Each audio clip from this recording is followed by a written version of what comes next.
Excellencies, distinguished guests, member of the media, colleagues, and my friends. It is my great pleasure to formally welcome all of you to this international conference on the evolving role of women in science, technology, and innovation, and science diplomacy, organized by Tillotoma Foundation. I am Kamakshi Vasan, Vice President, Tillotoma Foundation.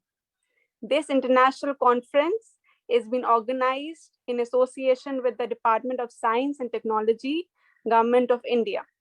This is a two-day conference. Today, 18 February 2022, we are having the day one of this conference, and tomorrow, 19th February, we will be having the day two of the conference. The Tillotoma Foundation works globally on the areas of international relations, area studies, gender, scientific and strategic policy. We think this international conference is extremely relevant and is of crucial importance in the present circumstances. This conference brings together perspectives on gender equality in science, technology, and innovation from across the world. The contribution of women in science and technology is huge, and it must adequately be recognized. Let me just quickly run you through the 10 themes that we are focusing on in this international conference. Number one, the journey of women scientists, path to progress. Number two, role of women in science leadership areas, learning from adversities. Number three, scope for women in science diplomacy at international and national levels. Fourth is the fourth industrial revolution, F4IR, and adapting to work differently and sustainably with new technologies in the post-COVID landscape. Fifth is motherhood in science and technology. Sixth, women in pure and allied sciences research. Seventh, women in innovation, industries, and industrial growth. And eighth, path to gender equality in research and academia, best practices and lessons learned. Ninth is promoting science and technology among the women. And finally, 10th, national policy for women and its impact. I sincerely thank all the distinguished speakers from across the world at this international conference. I'm sure we will have a highly erudite and successful conference. I must especially acknowledge the efforts and leadership of Mr. Soham Das, the director of the Tillotoma Foundation, in curating this conference. Dr. Sanjeev Kumar Varshne, head International Cooperation Division at the Department of Science and Technology, Government of India, who has always provided me with positive encouragement and support in organizing this conference. I also thank our colleagues, Dr. Jyoti Sharma and Dr. Charu Agarwal from DST. The guest of honor for this international conference is Her Excellency, Ms. Helena Langsadlova, Minister of Science, Research and Innovation, Government of the Czech Republic, who will be delivering a special address. Let me sincerely thank Madam Minister for her support and cooperation. Let us now hear the special address from the guest of honor, Her Excellency, Ms. Helena Langsadlova, Minister of Science, Research and Innovation, Government of the Czech Republic. Dear respected colleagues, it's my pleasure.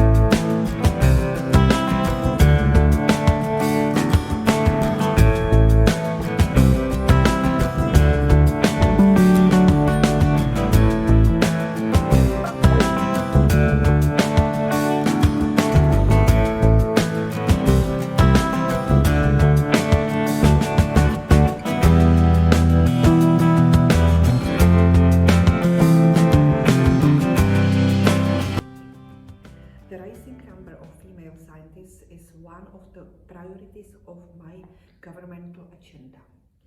A lot of positive initiatives are being undertaken at both national and international levels to implement gender equality in science and technology.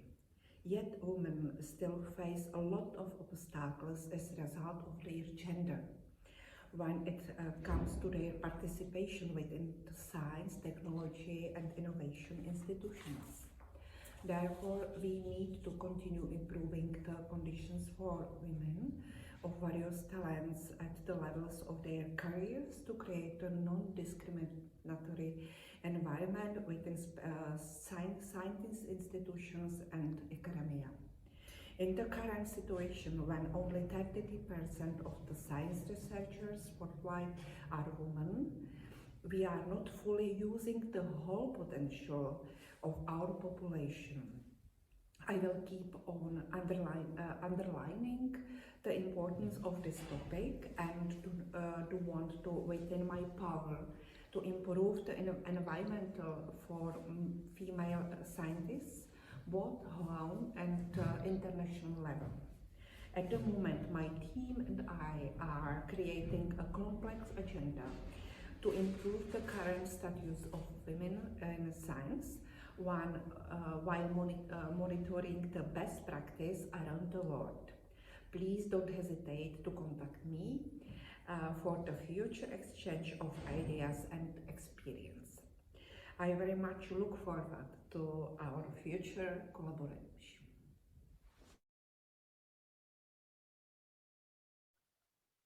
Thank you. Our first panel will focus on the gender issues of the respective countries. It will be moderated by Dr. Jyoti Sharma, Senior Scientist, Department of Science and Technology, Government of India. I am also pleased to see His Excellency, Mr. Ganbol Dambajau, Ambassador of Mongolia to India. Tillotoma Foundation has a strong cooperation with the Embassy of Mongolia. Thank you for being here as a distinguished speaker. We have Ms. Malene Peterson, Program Manager, International Cooperation, Vinnova, Sweden. Happy to have you here, ma'am. Thank you for being here as a distinguished speaker. Dr. Ramaswamy Bansal, Head, International Cooperation, Council and Scientific and Industrial Research, CSIR. Happy to have you here. Thank you for being here as a distinguished speaker. Dr. Malti Goyal, former advisor and scientist, Department of Science and Technology, Government of India. Happy to have you here. Thank you for being here as a distinguished speaker. I now request Dr. Jyoti Sharma to begin with the first panel. Over to you, Jyoti. Thank you, Kamakshi. Namaste, good morning, and good afternoon, everyone. I, Jyoti Sharma, Senior Scientist in the International Cooperation Division of the Department of Science and Technology, Government of India, welcome our esteemed panelists and dear participants on behalf of coordinating team in this inaugural session of the International Conference on the Evolving Role of Women in Science, Technology, and Innovation and Science Diplomacy.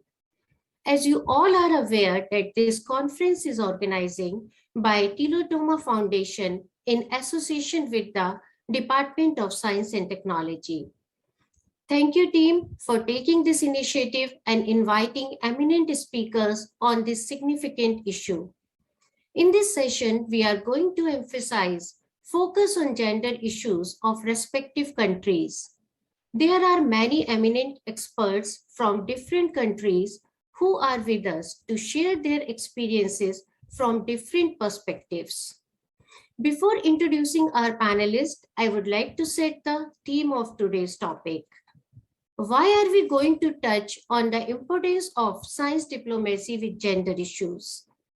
The current pandemic taught several lessons and brought about an 180-degree shift in the relationship between the government, policymakers, and the scientific community.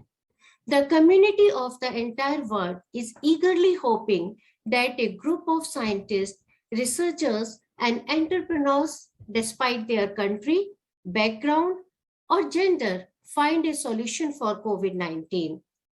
COVID-19 opens many fronts in terms of geopolitical, available resources, and expertise. As you all know, when we talk about science and scientists, we can't ignore the contribution of women scientists who are leading several cutting-edge research projects and are part of remarkable discoveries. However, their representation is curtailed at higher or leadership positions. Despite 50% enrollment at the undergraduate and graduate level, only 30% of world's researchers are women. The loss of so many women scientists impacts the nation's scientific performance and productivity. Recently, a statistics released by UNESCO Institute of Statistics in June 2018 revealed that there are only average share of women scientists is 28.8%. This percentage further decreases in the areas of natural sciences like physical sciences, ICT, engineering. If we talk about India, India is ranked 112 out of 153 countries in the 2020 Global Gender Gap Report. Though women are at or near parity among undergraduate degree in IT, in computers, but remain underrepresented in engineering and technology. As per the recent survey of research and development statistics by the Government of India, there are only 16.6% of women out of total manpower employed in research and development. Despite of 50% women at entry level, this is not the case of India. Most of the part having at least 40 to 50% women scientists at the entry level, but only 3% women are sharing the prestigious awards. Like in India, if you will see the data of prestigious Shanti Swarup Bhatnagar Award, only 3% women researchers are sharing the share. Only 5 to 8% are fellows of Indian science academies. Even though women comprised approximately 50% of their share in the medical areas, because we always talk, oh, women are more in health sciences as compared to hard sciences. But unfortunately, there is only one woman director in the history of the prominent Medical Institute of India, All India Institute of Medical Sciences. This is not true for India only. The statistics are true for worldwide. If you will see the international data, then you will find women share only 3% in Nobel Prize for Science, share a poor percentage of academic awards, and only 11 to 15% are working at leadership positions. These figures underline the need for gender parity in various international collaborative formats. Most of the international reports reveal that women researchers are facing similar kind of barriers, despite of their cultural and geographical locations.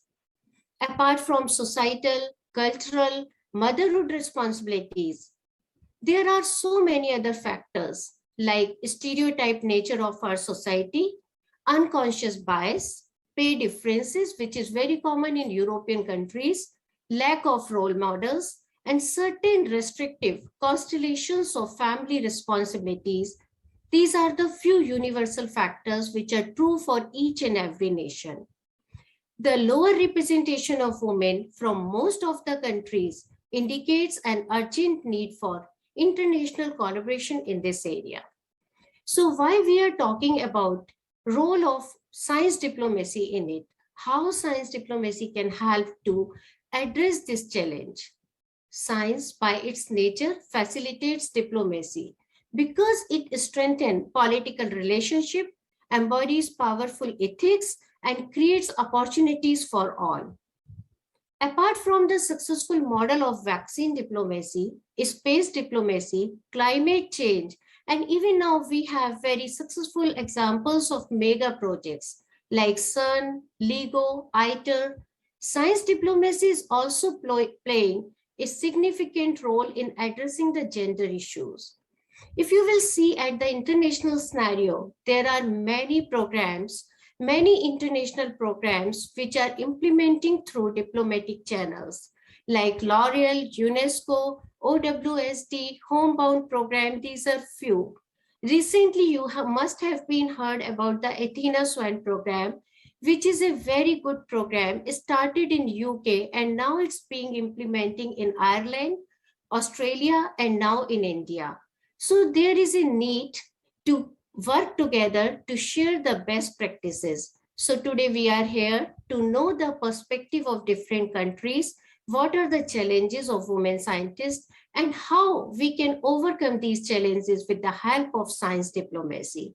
So with this, I would like to introduce and invite my first panelist, Dr. Ramaswamy Bansal. Dr. Bansal is a chief scientist and head of the International Science and Technology in Directorate of the Council of Scientific and Industrial Research.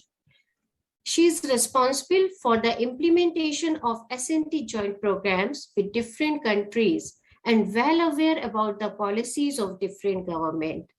She is the best person who can share the best practices of different nations. She can highlight the gap areas, and she may also share her experience with all the government policies. Dr. Bansal, please. Am I audible? Yes, ma'am. Yes. Thank you so much, Dr. Jyoti. I wanted to share my slides. Can I get the permission? Yes, please. Thank you. So while I'm allowed to share my screen and my presentation, I take this opportunity and time to thank the organizer, the Tillotoma Foundation. I'm getting associated with this foundation for the very first time, but I'm really, really pleased to be associated because it has a cause to which I connect from my heart. And of course, my heartiest thanks to Dr. Vashne for including me in this meeting. I'm very happy to be a part of it. Today, I will be sharing my perspective, my thoughts on the scope of women in science diplomacy, both at national and international levels. Are we having problems? And I can go ahead without. Yes, please. You may go ahead, please. Yeah. We are not able to see your presentation. I'm not allowed to share. Kamakshi, can you look into this? It's coming. Yeah. Coming? Okay, very good. Yeah, just make it full screen. Yeah, perfect. Yeah. Thank you so much. So before we talk about the scope of science diplomacy, let us see what is diplomacy.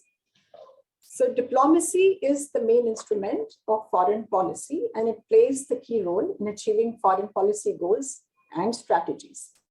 The tradition of diplomacy is not new, but it is very, very ancient. Diplomacy, with diplomats bearing varied titles, has been in practice in different forms. The first international law is known to have emanated from inter-tribal relations, inter-tribal marriages, and regulations on trade and hunting. The Indian kings would send their envoys, for example, to convey their messages. So diplomacy has since traveled a long way.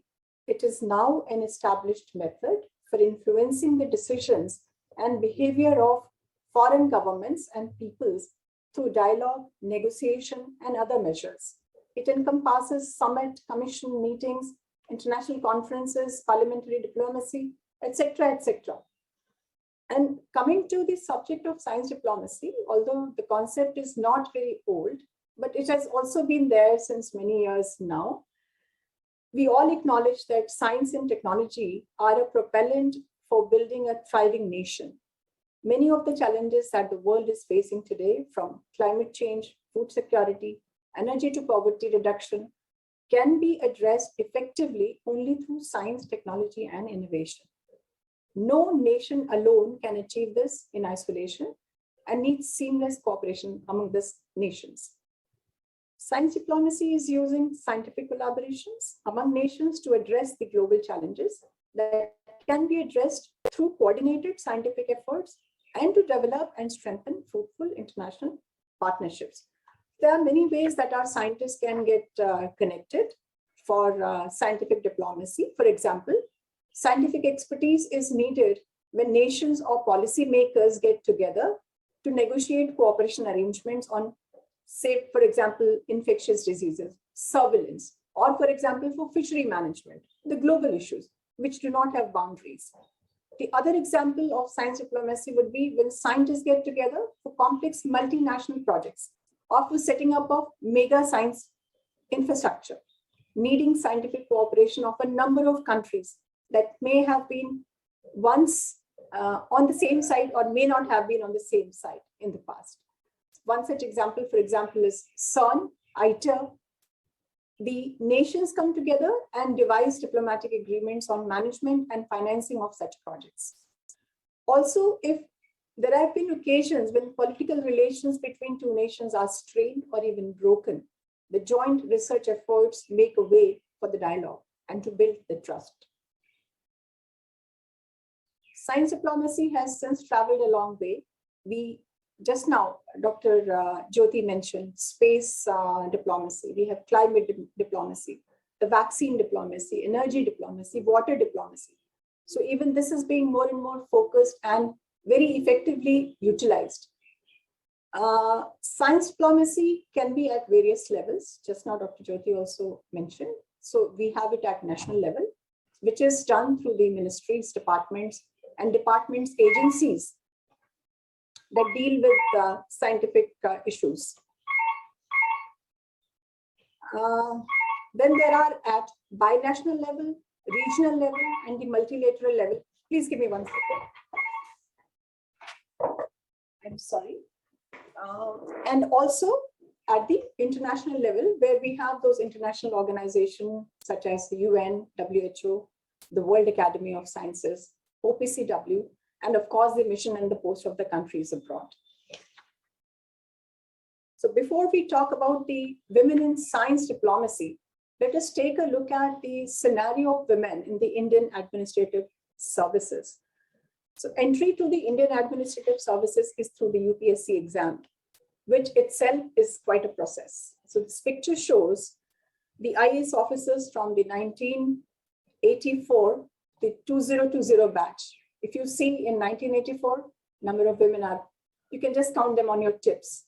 Well, in 2020, they are in full swing and almost 2 rows are completely filled with colorful women. However, you see a lot of black color around.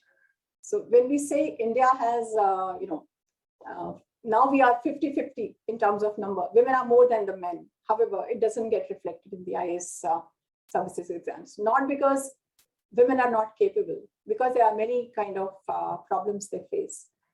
For example, Anna Rajam George, she was the first Indian IAS officer in 1951. If we take a look at the Haryana, the first deputy commissioner woman was only in 1991. So it's not that we didn't have the women earlier, but they were not given the chance. In terms of numbers, there is an analysis between 1951 to 2020. As the years go by, we see the number is increasing. From 1970, the number was only 6, whereas in 2020, the women who passed out IAS exam and came out in flying colors are 27. So this is not numbers, sorry, this is in percentage. These are some of the women scientists. That was on diplomats. Now this is women scientists. Like in diplomacy, women have also been facing problems. I won't say problem, but certain hurdles, certain obstacles in pursuing their careers in science. They have been facing certain difficulties. Despite the hurdles, women have been making important contribution to science since many centuries. When we think about women in science, the one obvious name that comes to our mind is Marie Curie. However, in many cases, the discoveries of women are either not acknowledged, less acknowledged, or even sometimes the credit of their discoveries has been given or taken by the men. So these are those 7 women which have made their contribution, but they didn't become famous, or they become not as much famous as they should have been. In India too, women have been doing very well in science. You see, we have 10 women who in the past have made a lot of contribution. Some got contribution, some got acknowledgement, some got less acknowledgement, some got more acknowledgement. But if we see in terms of actual acknowledgement coming, the scientists Dr. Kang, she got acknowledgement by the Academy, by the US Academy, only after 350 years. It took so long for an Indian scientist to become a fellow of the Academy, the Royal Academy of Sciences, sorry, not the US. So this is the kind of difficulties women have been facing. And also, I try to take a look at the presence of women in science. Science diplomacy in terms of how many women we have in the ministries, departments, and departments agencies, and also in at the national level. At the binational level, we have 3 centers in Delhi. Incidentally, all of them are in Delhi or in the NCR. The Indo-French Center for the Promotion of Advanced Research, the Indo-US Center for Indo-US S&T Forum, and Indo-German Center for Science and Technology. 1987, the Indo-French was set up. It has so far has 6 heads. We have been lucky to have 2 women leaders, 2 women heads in this case. Indo-US Forum is currently being headed by a woman, but there have been 5 heads before so far. So out of 5, 1. In case of Indo-French, out of 6, 2. Indo-German Center, which got set up in 2000, I think, so far has had only 3, but there has not been any women scientists so far. Also, we have 4 embassies across the world, one in Moscow, Tokyo, now in Berlin, and in Washington, DC. Washington, DC and Berlin have had almost about 9 to 10 science counselors. However, none has been a woman. There's always been a man. Whereas in case of Tokyo, there have been almost 9 or 10 science counselors. 2 have so far been from the women scientists, yes. And in case of Moscow, we had the first women scientist after total 11. And incidentally, this happens to be me, myself. I was the first women counselor appointed by DST. And coming back to the statistics at the national level, if you see the number of men and women who are heading these organizations, it's because in my view, the head of the organization, head of the ministry or the department is the senior most science diplomat. So if we see in those terms, currently there is no, there's one mistake. There is one woman here in INSA who has been appointed the president of Indian National Science Academy after so many years. The academy was set up in 1935. Since then, there has been only men president. The first time women president has joined. Department of Biotechnology has been lucky to have 2 women leaders, but currently it's also being headed by a man. Indian Council for Medical Research was also headed by a woman, Dr. Soumya Swaminathan. The rest have never had a woman head of the organization. In terms of science diplomat, the international division or the programs which involve international participation, if you see the numbers, the number of women in yellow are very small. And the number of women heading those scientific departments, the international cooperation department, is very, very small. So it's only out of 8, just 1 woman who's heading the international division. And again, it happens to be me, fortunately. So this was about the international divisions and how they are being headed. Now this slide shows the number of women and men fellows of the Indian National Science Academy. Here also you see the difference is really, really huge. A lot of work needs to be done here. If you see the women and men national fellows, 90 women and 854 men INSA fellows. In terms of foreign fellows, just 4 women scientists are the INSA foreign fellows. And these were also elected only after 2010. Before that, there was none. I also took a look at some of our embassies of foreign countries located in Delhi, divided them into some sectors, like 6 countries of the Europe, 4 of the Southeast Asia, East Asia, and Oceania, and 2 from Central America and South America. You see, the numbers are again indicative that we need to work more towards promoting, encouraging women scientists to opt for science diplomacy as their career. So if we see how many of these missions are being headed by women, out of 12, only 1. The international wing or the related wing, which is coordinating scientific cooperation, out of 12, only 2 women heading. Science officers are total 26. Of these 10 women are there. The number is not bad. However, at the leading position, we see the number is in really small strength. So from this statistics, I would like to make my submissions or recommendations that women scientists are now increasingly involved in science diplomacy. However, their presence is still minuscule in the leadership roles as also in the negotiations.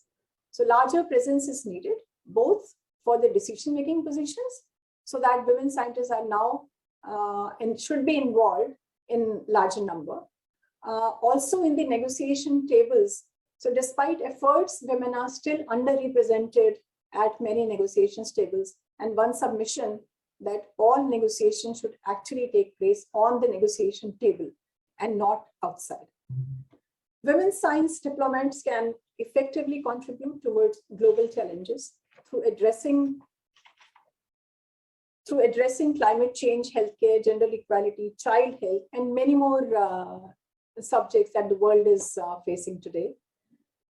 There has been a report from United Nations Development Program on Gender Equality in Public Administration, 2021, which underscores that ensuring equal representation of women in bureaucracy and public administration services would benefit, as it would improve the functioning of the government. It would become more responsive and accountable to diverse public interest. It would enhance the quality of services delivered. It would increase trust and confidence in public organization. There is a huge scope for participation of women in science diplomacy, both at national and international level. I feel my data says that more opportunity need to be created and provided to the women. Thank you. That's all from my side. Thank you, Dr. Bansal. Thank you once again. You are rightly said that science diplomacy is not only about science, but it's a gateway to explore economic and trade linkages with other nations. When we are involving our administrative officers in science diplomacy, it will definitely lead us towards the economy also. And you also talked about the bilateral centers. So I would like to share that Indo-US and Indo-German centers are implementing Indo-US and Indo-German fellowship for women in STEM. The aim of these fellowships are to provide an opportunities to Indian women scientists, engineers, and technologists to undertake international collaborative research in premier research institutions in USA and Germany to enhance their research capabilities and capacity. So these are the small steps towards science diplomacy in women in science. These are really very encouraging and appreciated steps. With this, I would like to invite our next panelist, Ms. Malin Patterson. Ms. Patterson is the Program Manager for International Collaboration at Vinnova, the innovation agency of the Government of Sweden. She is responsible for a new way of working called International Innovation Initiative. The initiative has a multiple helix approach, bringing together enterprise, academias, and public organizations. The aim is to favor strategic and long-term relations with key actors in prioritized countries. Ms. Patterson holds a master's in political science. Mr. Patterson, please. I would also like to request Ms. Pedersen to summarize her talk in 8 to 10 minutes. So we will have some time for discussion at the last or to take the questions from our audience also. Thank you. Thank you, Dr. Sharma, and thank you, Dr. Varshney, for inviting me. I'm very glad to be part of this conference and support your mission to evolve the role of women in science, technology, innovation, and science diplomacy. Money, power, and autonomy are central factors to evolve the role of women. And women's economic empowerment is also a prerequisite for global sustainable development. Vinnova's mission, simply put, is to enable innovation that makes a difference to the planet and a difference to Sweden's economy and prosperity. We need to promote innovation that is sustainable for the environment, society, and the economy. And at Vinnova, we mobilize actors from different parts of society towards common objectives. We identify important needs, we fund research and innovation, promoting development. We involve different actors and a wide range of competencies. Sustainability, gender equality, and international competitiveness is given high priority and is integrated in our work. When it comes to the UN's Sustainable Development Goal number 5, gender equality, we see it as a goal in itself, but also as an enabler to the other 16 SDGs. Gender equality is one of the most powerful tools we have to achieve transformation. And no matter what the sector, the prosperity of a society increases when women and girls and other underrepresented groups are allowed to contribute with their human resources and knowledge on equal terms with men and boys. Building research and business on the grounds of gender equality and inclusion opens up new markets and reveals untapped potential, but it also makes our societies more democratic. Integrating a wide range of new and diverse perspectives will lead to further innovation and enhanced quality of research and innovation. New research priorities and research questions can lead to new findings and new innovative ideas. Findings and ideas we need to secure a sustainable world. In the European Research Funding Programme, Horizon Europe, the integration of a gender dimension in research and innovation projects is part of the excellence criteria. And Vinnova is enabling a gender perspective into science and technology. Until now, efforts done within the area of for example, AI and gender equality have primarily focused on gender-related bias in machine learning and algorithms, but also ethical issues regarding objectives, implementation strategies, and impact. However, in Vinnova's program AI to promote gender equality, we strive to change the perspectives, placing gender equality at the core of the innovation process, rather than being an aspect to be dealt with at a later stage. And this is important to promote inclusion and democracy. Vinnova's role in this is to support and fund innovations within emerging technologies such as AI. By putting the gender perspective on AI, we create a shift in culture. By broadening what AI can be used for, we open up new markets and accelerate innovation. And Vinnova has partnered with the Department of Science and Technology to Government of India to promote cooperation in research and innovation. Strong international partnerships and collaboration is a key priority for us. And Sweden and India have very close bilateral ties, and our innovation partnership is supported on the highest level. Vinnova value our excellent relations with DST and India. And Vinnova and DST have successfully collaborated for more than 15 years through joint calls, knowledge exchange, and strategic dialogues and projects. And I'm very pleased to announce that DST and Vinnova have recently agreed to fund another 6 innovation projects. Our joint calls always have a gender perspective. The criteria for a call are the guide to the expert panel on how to evaluate the applications we receive. And the calls always have at least one criterion focus on gender equality. And in the last DST Vinnova call, the following criteria was included. So the funded projects will be evaluated according to how well the team, key persons, is composed regarding gender distribution, including how power and influence between women and men is distributed. Any imbalances need to be commented on, and goals related to gender equality should be described.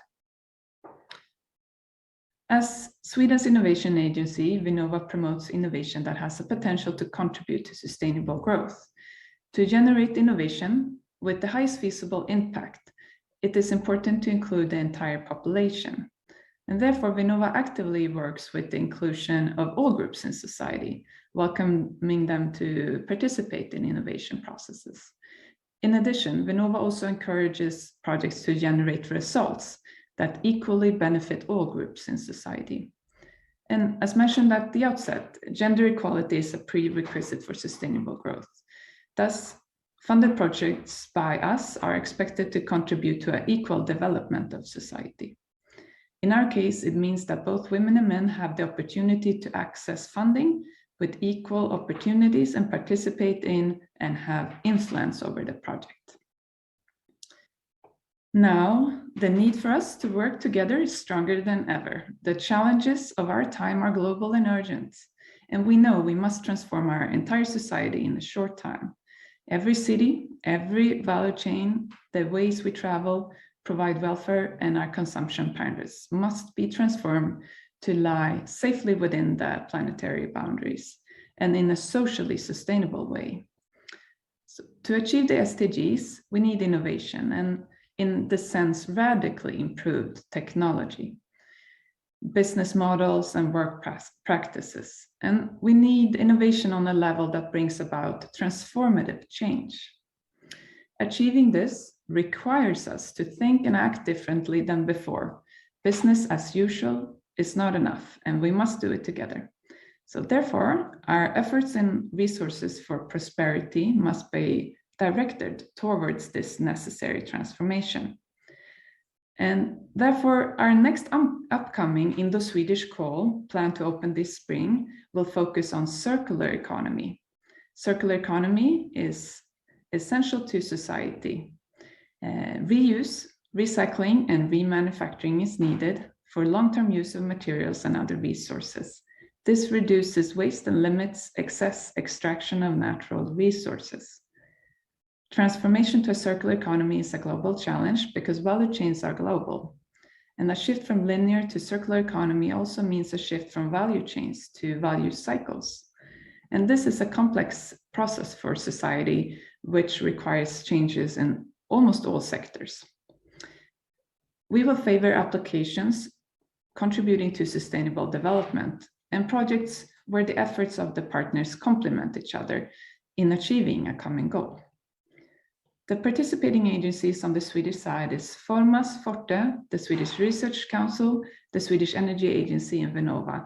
And the participating agencies on the Indian side is DST and the Department of Biotechnology.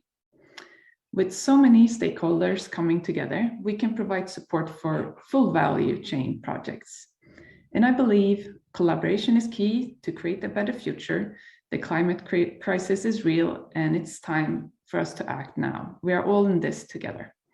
And we cannot afford to leave women and girls on the sidelines. To support the transformation to a sustainable society through innovation in science and technology, we need all of you women and girls. So get engaged and let us collaborate in every way we can, girls and boys, women and men, and across borders for a more sustainable future. Thank you. Thank you, Ms. Peterson. Thank you for sharing Vinnova's interest and mandate to promote gender equity and inclusion. You are rightly said that the common targets of Sustainable Development Goals pursue the use of science diplomacy to achieve gender parity in STEM. And there is an imperative need to address barriers to gender equity, to retain the brightest mind, because we can't waste our 50% population. So we need to retain the brightest mind in the workforce to overcome a broad range of challenges related to health, education, sustainability, and food security. There is need for a multifaceted approach from society, policymakers, and the government. And there is need of networking on collaboration to repair the leaky pipeline and create an enabling environment. Thank you so much, Ms. Peterson. We will definitely be a very good collaborator in future. Thank you. So now I would like to invite His Excellency, Mr. Dambijav Genpol, Ambassador Mongolia to India. I'm pleased to share that every 1 in 5 women in Mongolia has a university degree, and 1 in 10 is an engineer. We always talk that we have so many women in science at the entry level, but we don't have enough women in the hard sciences. So I'm really happy to share that 63% women are working in the field of engineering in Mongolia, and more than 90% are working in the field of health sector. With this, I would like to invite His Excellency for his remarks and opinion, please. Okay, thank you. Thank you for inviting me for this to this important international conference. I feel privileged to be among such beautiful and powerful ladies. Historically, you're probably all aware that Mongolia is a normal country, and the role of women in the household was very strong, because the men usually they go out for hunting or taking care of the livestock. So the role of mother in the family was very crucial, and she was the first role model for every man in the household. As of the modern Mongolia, the principle of equal treatment of the women and the men was proclaimed in our first constitution in 1924. And of course, it was certainly was reconfirmed in our fourth and modern current constitution in 1992. The law on promotion of gender equality was adopted by the parliament in 2011, and the midterm strategy and action plans was adopted by various governments, and it is still in power, and we do use it in every days of our life. And as of our moderator rightly said, the representative of women in a modern Mongolian society is very high, and almost 99% of women workers in education, 98% of women in health, 76% of economy workers are all women. And the percentage of university and college students is like the girls and ladies reaching almost 70% of the students in the university and colleges, which brings another worry to think about boys and the young people of young men for the educational background, because nowadays probably we can see that in Mongolia the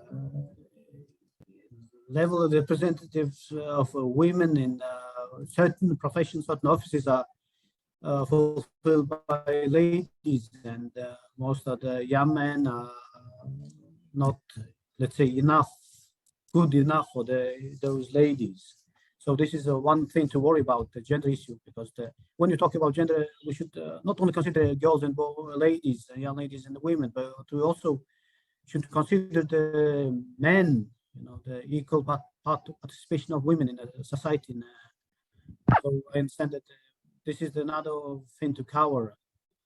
As of our diplomatic service in Mongolia, as of today, we have a third lady minister for foreign affairs in Mongolia, and under her wonderful, I would say, effective leadership, the foreign service of Mongolia is doing comparatively well, let's say, in a way of representing ladies at the decision-making level, because for 13 directors at the foreign department, the director generals are ladies, and almost 7 of deputy director generals are ladies. And if we see the percentage of women in our foreign service, it's almost rightly, we can see that the comparatively our representative of ladies in foreign services were highly represented. As of the government and the parliamentary level, we have 13 women MPs out of 76, and 3 cabinet members are ladies. And according to the statistics of 2021, I would say around 16% of the local representative offices, the representative assemblies, let's say the local parliaments, are ladies, which gives us another possibilities that Mongolia can be doing very well on this issue. But I'm quite sure that this is not enough. We have to think about the peculiarity of the small countries like Mongolia, because every decision is made at the government, the parliament level is directly affected every household, and not only the internal, but international, the neighborhood, the policy, public diplomacy area. So we have to be very aware what the decisions can deliver to abroad representing Mongolia. And as of today, the Mongolia is working hard to have a new ministry which will be dealing with the international the economic development and IT technology sector. And I assume that one of the head of this ministry might be women, which gives us another good aspect of because when you have the women in the room, let's say, and the decision making level, it gives us another area that we have to think twice, because historically Mongolian women are very well accepted in the society, and we had even 2 or 3 queens of Mongolia who were very active, and at that time there was a very progressive decision made by them to represent Mongolia and make the Mongolia a better place to live, not only for young people but for the elder people, and of course the women. Of course, there are certain issues in the society, we cannot deny it, but I would say that comparatively we try in our best. We have some progress on the representation of women, but of course there is a lot of things to strive for, and probably from every election, every 4 election, general election, we have the more representative or much more younger and younger ladies at the parliament, and they become a member of parliament. So which is give us a good hope for the better future. Thank you.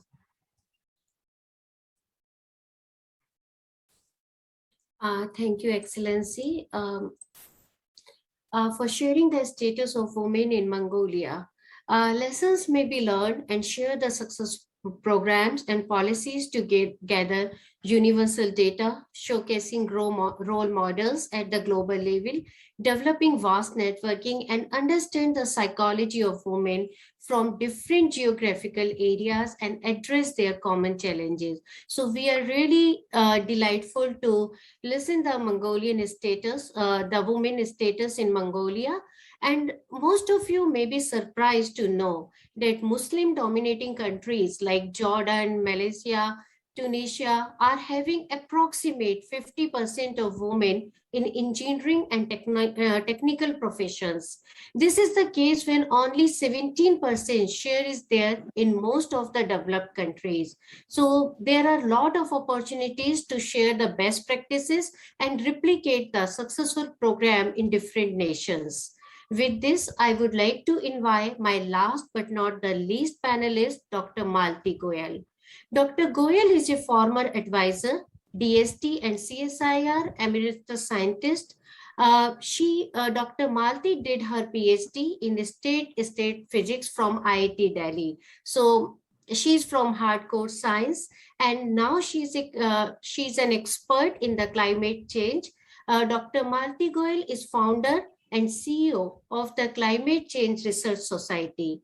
She is a recipient of several awards and member of several premier professional bodies. I would like to request Dr. Malti Goyal, please.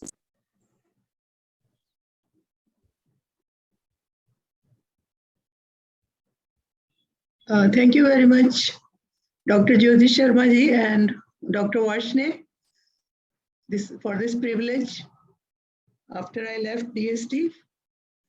Well, we are in the era of Nari Shakti, an International Day for Women and Girls in Science and Technology has just been over on 11th of February, 1 week from now. So I welcome all the participants to this meeting joining with from different organizations. Let me directly first address the theme about the issues for women in STI with special reference to science diplomacy. Participation of women on education, science and technology education has been a matter of concern for the Government of India from the very beginning.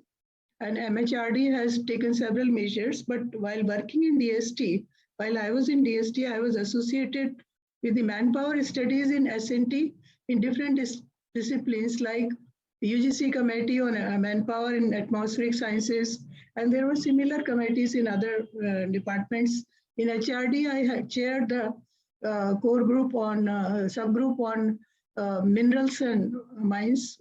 So I've been involved in this earlier while I was in DST, and I recall that way back in 1990 itself, I delivered several lectures, and one of my article published in the Journal of the Universities on women in SNT in India was very much appreciated.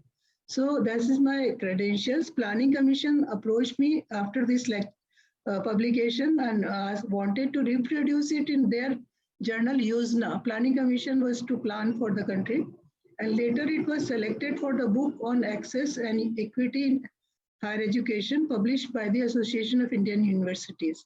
So this was one of the contributions I made. And now coming to the theme and India's position, currently India's, you may be glad to know that largest PSUs in oil sector like Oil and Natural Gas Commission and Engineers India Limited are having their CMDs as women now in this year and are headed by women. And the new Vice Chancellor in JNU is also a woman. So very recently, so that there is a significant shift, even I can see from what we used to have. And looking at the overall India's picture, India is of course fastest emerging economy since 2000 and much faster after 2014, and currently 5th largest in the world and aspiring to be the 3rd in 2030. And also I would like to mention out of this that out of 3 astronauts of Indian origin till today, 2 were women.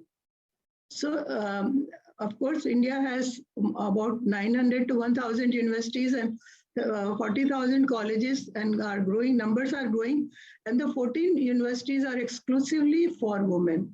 But participation of girls in science and engineering education, as was given by the data earlier, has been growing steadily, and it is almost 30% even in most of the IITs or even more. And the glass ceiling is breaking through women capabilities, determination, and perseverance. So that way Indian women are doing well in many fields. Of course, I'm not mentioning the other fields. And then, of course, the Department of Biotechnology is being headed by a woman. And I recall that in 2005, DST constituted a national level task force for women in SNT to evaluate and enhance career prospects for women in scientific research. And now I come to the question, can women perform better in matters related to science diplomacy? I mean, better than in STI. This is the question I want to pose. at least my own working experience in domestic diplomacy while in DST, because how we define science diplomacy, of course, all are experts. Through horizontal interactions between scientific and socio-economic ministries in carrying out joint research with common goals was one of the major breakthrough during that time. And science diplomacy has been successful to initiate internationally mega science projects. Like it was said that the CSAM project, Dr. Jyoti Sharma just now gave example of the countries, Muslim countries having larger participation.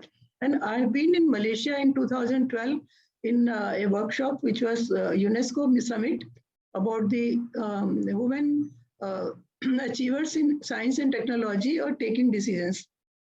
And there also I noticed that we were not having as many vice chancellors in so many universities as Malaysia, with less number of universities has women participation, and the target at that time they had put 30% of heading of the institutions, education institution. So CSEM, the mega projects of high energy physics, as some of you know, because I'm in the physics background, for Middle East countries has noted that women made substantial contributions in the coming up of this project. This was from it is meant mainly for Middle East countries, and this was the statement which has been reported in the progress of CSEM. And so what I would like to say, because I have got a limited time, so I'll not go into too many details. With the legislative and programmatic actions continue to taking place to increase women participation on issues about female leadership in decision making in science diplomacy. By and large, the issues are almost same as those faced by society, even in STI, like in India, like for values, beliefs, and cultures, which are the critical issues which hold back women when they want to take the leadership role. And there is always a dual conflict which goes on, whether to attend the home or whether to grow in your career. So science diplomacy, of course, is less known subjects of developing countries. There are many benefits we all know. It can help us in addressing the global problems, social problems. It helps us in bringing two nations together. It helps in removing the conflicts among the nations. So I would like to say it embraces the advancement in science with the art of persuasion. So this being science and arts and of course social factors, it is a multidisciplinary field where women can definitely do much better. To answer the question whether science diplomacy is better, I think they can do much better in science diplomacy as as compared to even STI. Of course, in politics, in other things, of course, we know that women are doing well. In India, had first prime minister in 60s, and also had first woman president about 10 years back.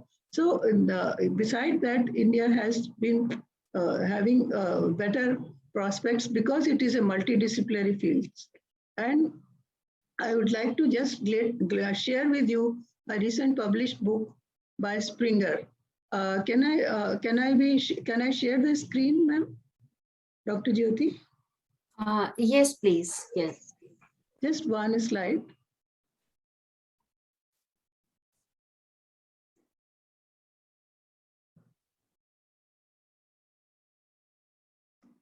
There is no share screen. Yeah. Okay. So I would just like to share one screen.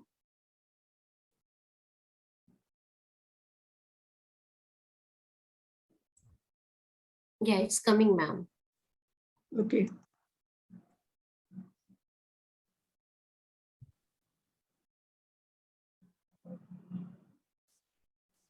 It's not coming full screen, of course. I don't know. We are able to see, ma'am. You may just explain. Okay. Yeah. So the title of the book is Science Diplomacy for South Asian Countries.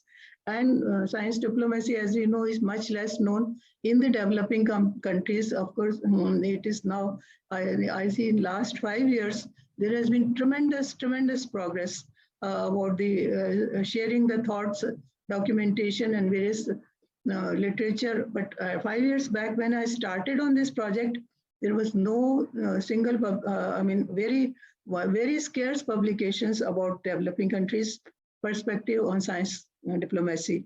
And this is one of the things which, I would say, Man ki baat, ya jo bhi aap kahein.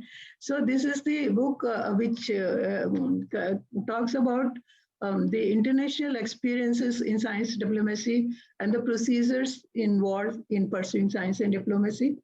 And book also elaborates on Indian current S&T collaborations with the countries like Afghanistan, Bangladesh, Bhutan, Maldives, Myanmar, Nepal, Pakistan, and Sri Lanka.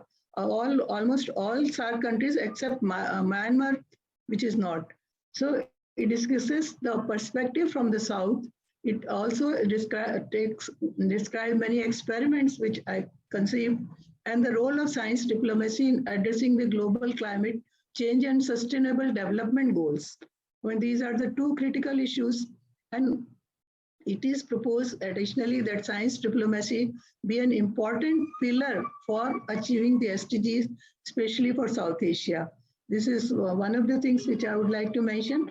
And the number of women in STEM in India has almost, though there is no chapter on science diplomacy or women, because I am not a gender specialist, ma'am, but still I thought I can mention that number of women in STEM in India has almost doubled in last 3 to 4 years. There was a data from Ministry of Education, though it is shown, India is shown having 112 positions, but out of 153 countries, but this is also a fact that it is growing very fast, and the women participation in STEM is growing. There is one organization, RIS, which is conducting ITEC programs in science diplomacy, and since 2017.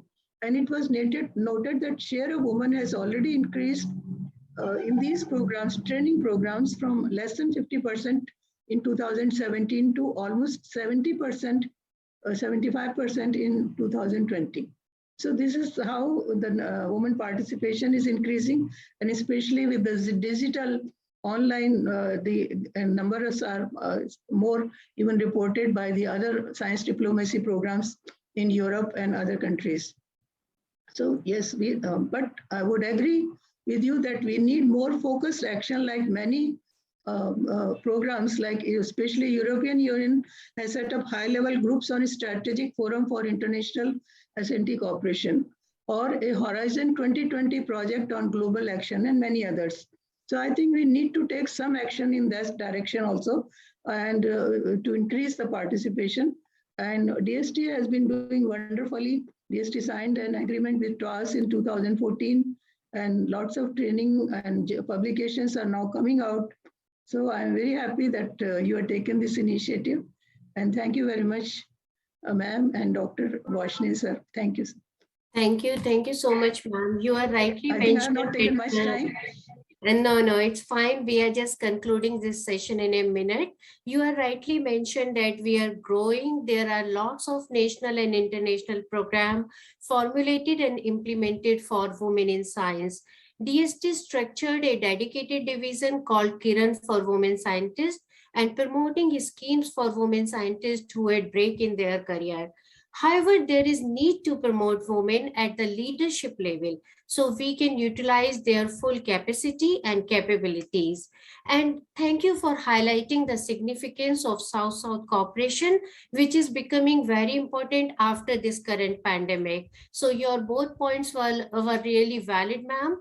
So in the end, I like to just mention that when I was delivering, manpower planning lectures through various organizations, and manpower included women power, of course. And at that time also it was, I would always speak on DST programs, but I missed out, Kiran, this time because Yeah, because I would always give them insight on what schemes we have, especially for manpower and women SNT.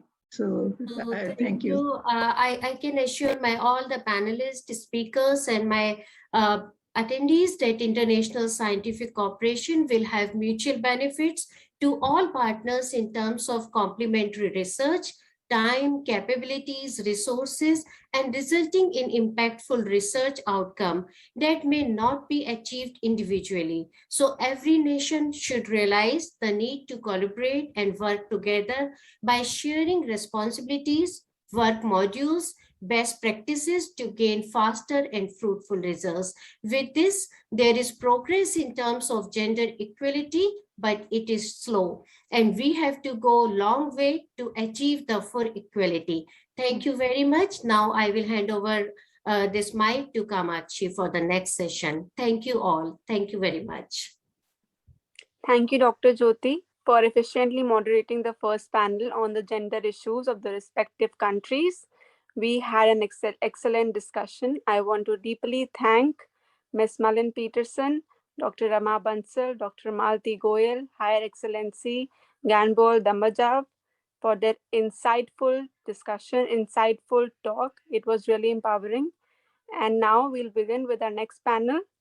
Our next panel will focus on women in industries and entrepreneurship. It will be moderated by me, myself. I am Kamakshi Vasan, Vice President, Tillotoma Foundation.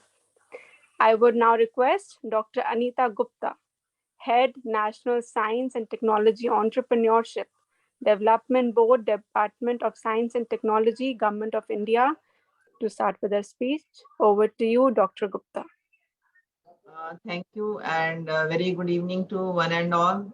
Thank you, Kamakshi, Tillotoma Foundation, and my colleagues from the department, Dr. Vashne and Jyoti, for giving this opportunity to share my views and also share the kind of work, the way India as a country has evolved to really focus on innovation, entrepreneurship activities over the years.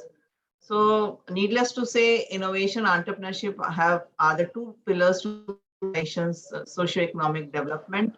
And if we really retrace the country's history and progress, it has been always driven by inspiration, invention, innovation. These have been the key drivers for progress of a society or as a nation. If we really look through over the years, the Department of Science and Technology had a specific board which targeted innovation entrepreneurship way back. Its journey has been close to 3 decades. And I must say the leaders at that point in time were really pioneers who thought of innovation entrepreneurship to really to be focused on when it was not really much heard of. And if we really see, and from 2000 onwards, when India gained significance in terms of knowledge-driven services, and knowledge-driven services contributed to more than 50% of GDP at that point of time, we really experimented with the global initiative and institutional program like business incubation as a potent tool to really drive and support first generation entrepreneurs in the country. And if we really retrace our history, when we started off in 80s, first 15 years, we only targeted to really inculcate the culture of innovation entrepreneurship, target being our institutions, which are seedbeds of new ideas, new knowledge.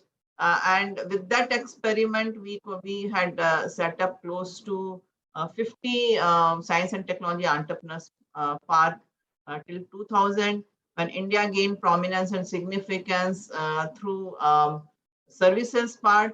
We coined a new program, Technology Business Incubator, in way back in 2000.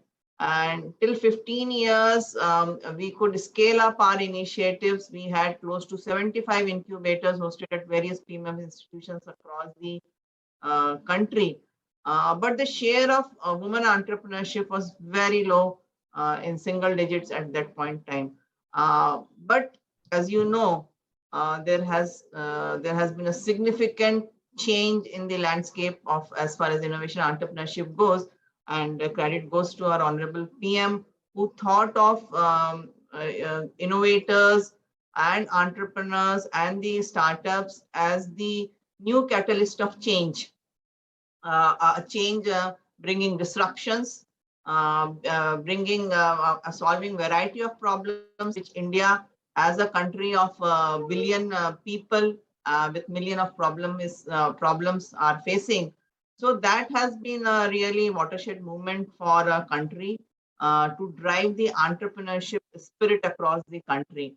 And while we were the lone players in till 2010, thereafter, we have seen multiple government departments, state government also actually joining hands, and they are sort of acting in unison with the central government. There is a dedicated Department of Industrial Policy and Promotion, which is now DPIIT, is the nodal department to drive all the activities and create an enabling and ecosystem, and ironing out various challenges which entrepreneurs are facing. Because although we talk about now, it has become really, you can say, a buzzword. Entrepreneurship has become a buzzword now. Startups are new role models to many young generation. They don't look for job, but they look for some ideas which has a commercial viability. So this is a shift which has been a positive shift, which has been brought out by Startup India, Stand Up India program, which was rolled out in 2016 to say.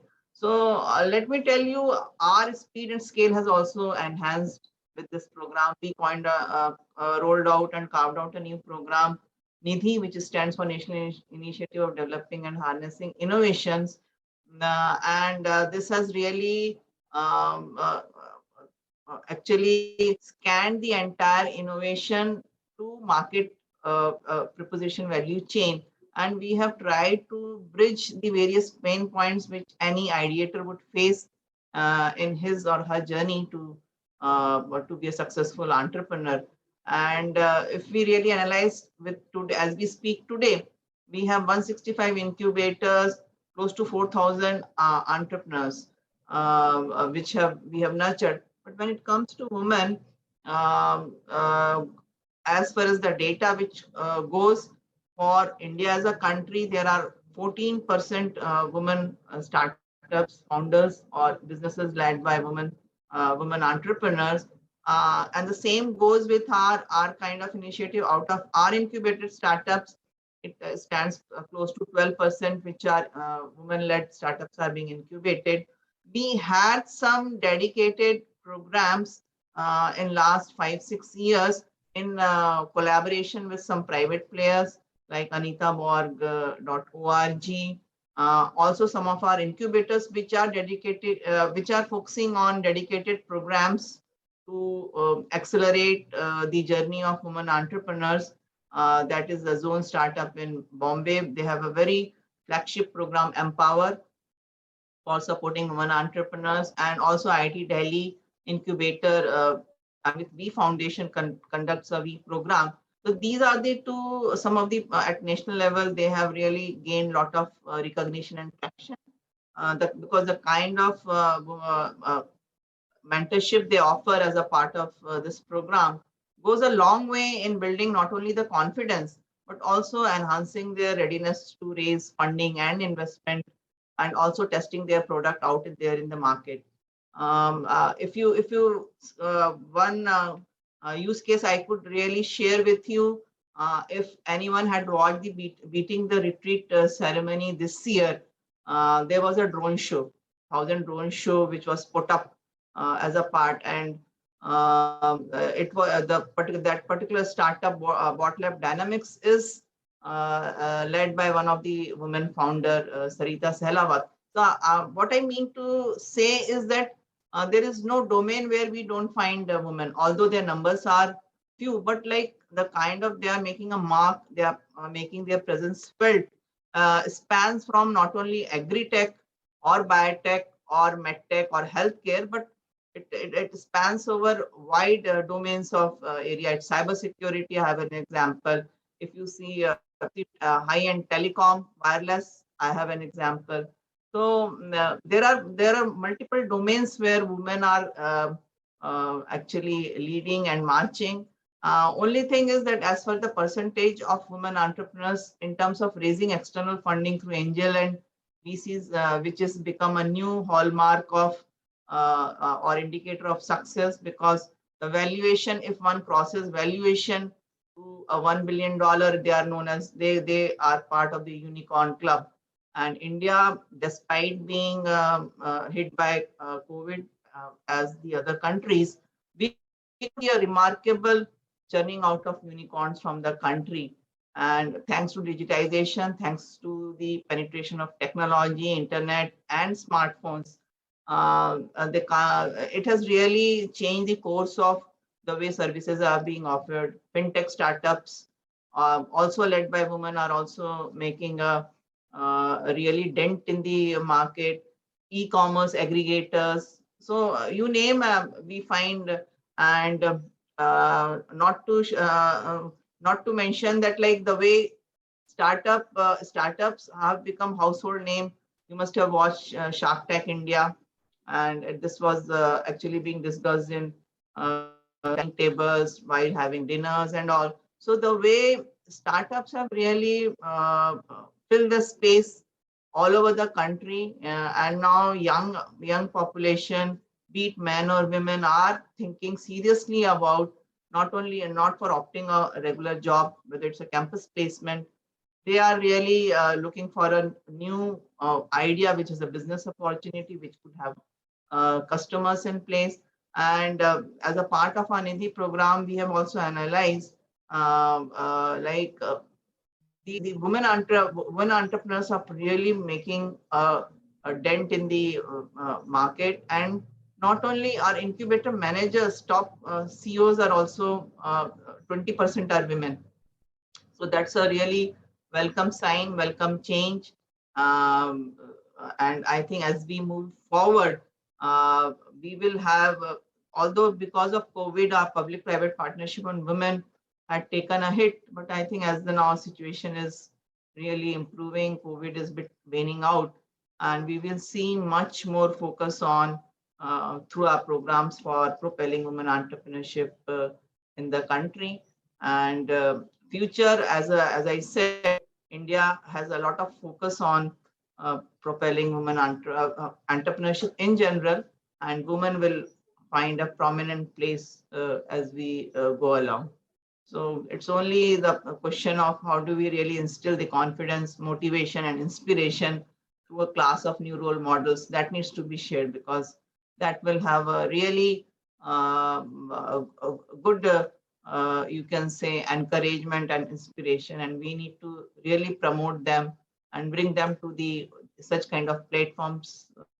And even in COVID times, many of the solutions to tackle various, whether it's diagnostics or it's a kind of you can say PPEs or informatics solutions led driven by AI ML, we could see women's roles in a very significant way.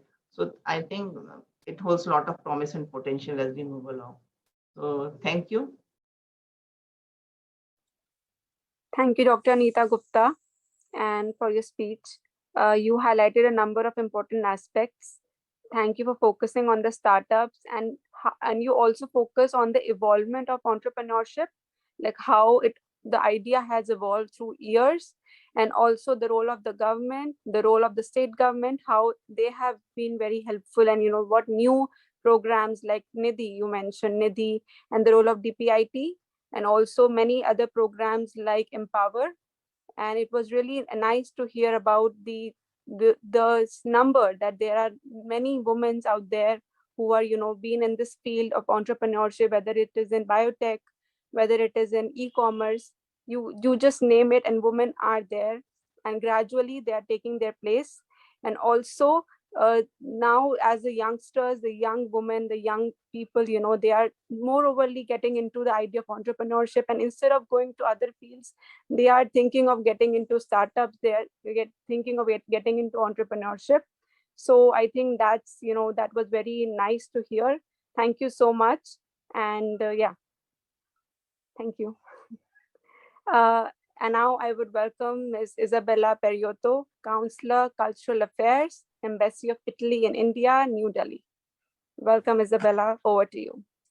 Thank you very much. Good afternoon to everyone, all the panelists and the audience. I would like to, first of all, thank my friends from DST, Dr. Rashne, for inviting me to this important event, and the organizers that have been helping and supporting the development of the whole day today. It is a true pleasure to be here and share with you this stage with such prominent women in the field of science and technology. I myself am not a scientist. I'm a diplomat, and as you were saying, I am in charge of cultural affairs and press. So I will focus my contribution on rather what the situation in my country is in terms of the access of women to the workforce and how we are tackling the gender gap that is obviously there. I want to kick off though on a positive note, as also Dr. Gupta was saying for India, the same thing applies to Italy. We are making huge progress in terms of closing the gender gap. Although we know that we're perfectly conscious that the road ahead is still long. I will just share a few data with you in order for you to have a picture about the improvements made in the last few years. Focusing, for example, on the gender pay gap, I can tell you that it has significantly decreased over the years. In 2020, for example, women in Italy earned annual about 3,000 euros less than men.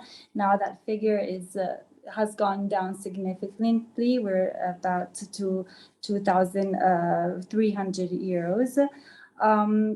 In 2020, it amounted to about 11.5% in favor of men, where the difference between compared to the figure in 2016 was equal to 12.7%. So we see an improvement there.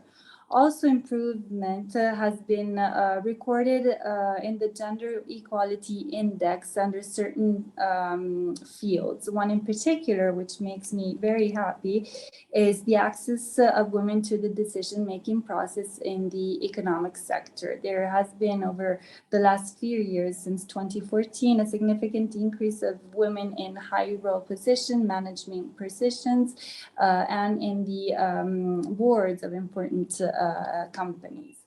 As far as STEM is concerned, there are obviously margins of improvements everywhere, but in STEM in particular, we count only 2 jobs out of 10 in the ICT sector are occupied by women.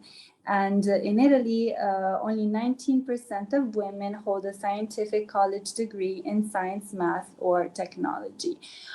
Despite these figures, I have to say that the results and the trend is, as I was saying earlier, quite positive. And this is also because of the attention that our government, the Italian government, has put on the issue.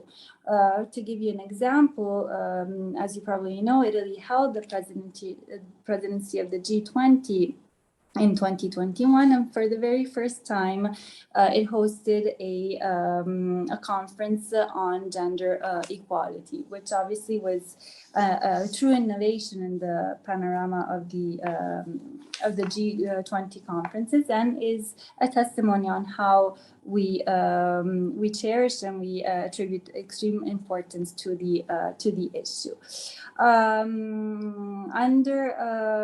Under the G20 presidency, we have also taken concrete steps to improve women's position in the workforce, empower female leaders, and try to remove those obstacles that often hold women back in proceeding with their careers. I can give you also some small examples that are currently being taken by the ministry to which I belong, the Italian Ministry of Foreign Affairs. There have been two new normative aspects that try to, bridge the gender gap, encourage the participation of women to high-level meetings, important conferences, and assure that there is always an equal women representation in top level meetings. In fact, my president, President Draghi, affirms that any loss of female talent is a loss for all of us, and that is obviously true. So sometimes when I speak usually with the young generations, the youngster, they always are asking, okay, but you are in a career, and how can you juggle with your balance between family and career? I think that's the issue where maybe we can, as women, give an added value, because there are certain things that, especially in these last 2 years of the pandemic, which has brought obviously lots of negative things in the world, but has left us with maybe some things that we could use in the future to make our work maybe easier and more accessible. Are tools that encourage the use of the smart working or the digital platforms to carry out tasks that usually or in the past would require you to be present at your desk in your office.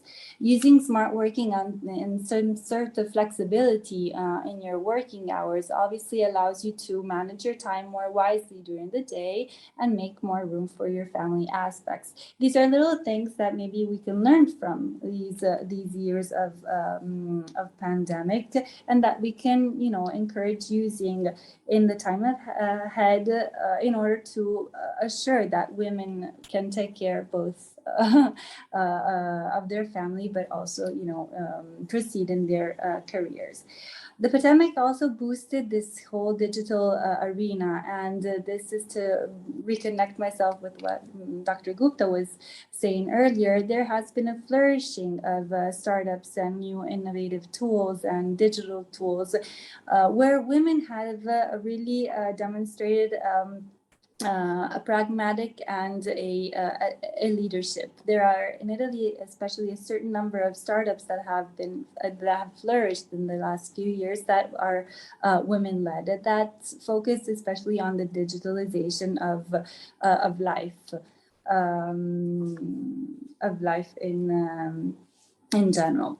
I can't not participate to a webinar on women and science without talking a little bit about the extraordinary tradition that Italy has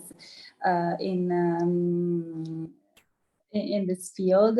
Italian women in science have demonstrated their strength and their work already in the Middle Ages, and we have extraordinary Italian women today.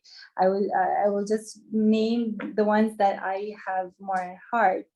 Laura Maria Caterina Bassi, 1732, from Bologna. She was a leading figure in the scientific field and paved the way for women in science, especially in the math field.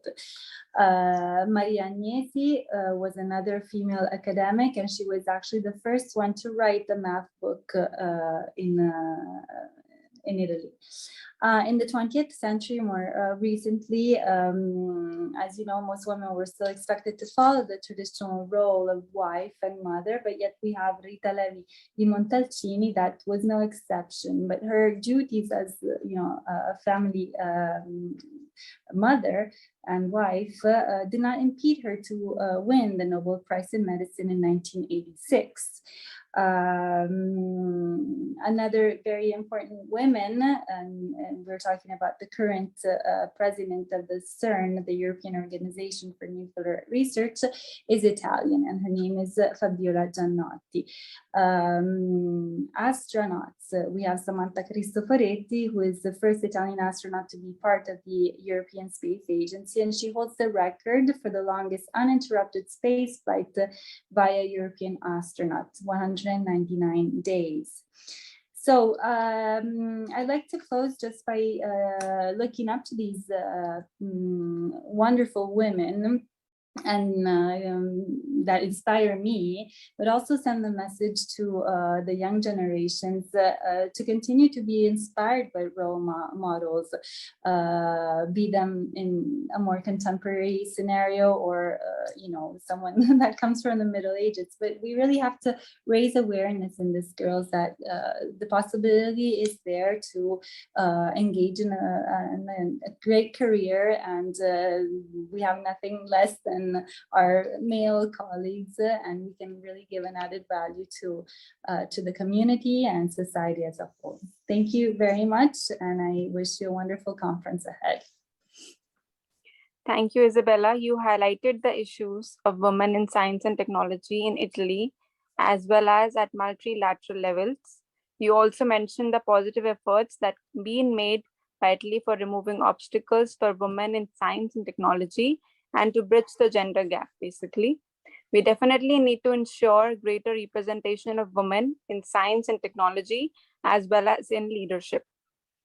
Tillotoma Foundation is focused on working on the role of women in diplomacy, science and technology, and other different challenges that are present. We look forward to collaborate with the Embassy of Italy in this regard, and especially with you, Isabella. Thank you so much, Isabella. Thank you. Now, I would like to invite Dr. Rajan Sudesh Ratna, Deputy Head, UNSCAP, South and Southwest Asia Office. Over to you, Dr. Ratna. Thank you, Ms. Watson. And I would thank you and the foundation for giving me this opportunity to be here in this panel. The topic is very relevant, and I must compliment the panel who spoke before me, because they brought quite a new dimensions of women entrepreneurship and other things. What I am going to share is about women entrepreneurship, and especially relating to the MSME, and not only in the Indian context, but the South Asian context, which perhaps can give a better dimension of what is the situation like. We do have talked about how women are doing better, but honestly speaking, if you ask, the Sustainable Development Goal 5, which talks about gender equality, it lags behind its goal for India as well as for South Asia and many other countries in Asia and the Pacific. So there is a lot need to be done. Coming to the South Asia, the women labor force participation is among the lowest in the world. Women entrepreneurship is widely untapped, and for economic social progress as well as job creation. And as per these statistics, only 8 to 9% of formal SMEs are owned by women in South Asia, and in comparison to 38% to 47% in other regions of Asia, whether it is East Asia or Central Asia or East Europe. So this is a situation where we are. Even if you look at the female labor force participation, in South Asia, it stands less than 30%, which is almost half of a figure of 61% of female labor participation for ASEAN. Even the World Bank has, has any statistics which states that the percentage of the funds with majority female ownership stands only at 9.6% in South Asia as against 29% for ASEAN women entrepreneurs. Now, this is the background which I wanted to touch upon to highlight the fact that there are a lot of challenges for women. We are aware of challenges for women on various social strata of the society. But even when you talk about entrepreneurship, when you talk about empowering them economically, there is a lot more needs to be done. In this regard, I would just like to share, I'm not trying to promote, but I would just like to share some of the experiences of our work which we have done in South Asia. Realizing that women entrepreneurs, and especially from the MSME, they are mostly either coming from informal sector or micro sector where they want to work in a part-time basis, or they are mostly home-based, or they are slightly unorganized, and so they cannot have a kind of a store to do the business, and it requires inventory, it requires the cost, requires rental, and then there is a localization effect that the people locally only will procure. And I'm only talking about small and medium, because I'm not talking about them getting into an international market. Forget about even the national market. So we thought that one of the possible solution for women and developing their entrepreneurship would be to help them through digital marketing and through e-commerce. And we developed the tool for promoting their business through digital marketing and e-commerce. And since last year, we started October 2020, and for South Asia, we have trained around 1,500 women entrepreneurs as to how they can do their business online through digital marketing or through e-commerce portals.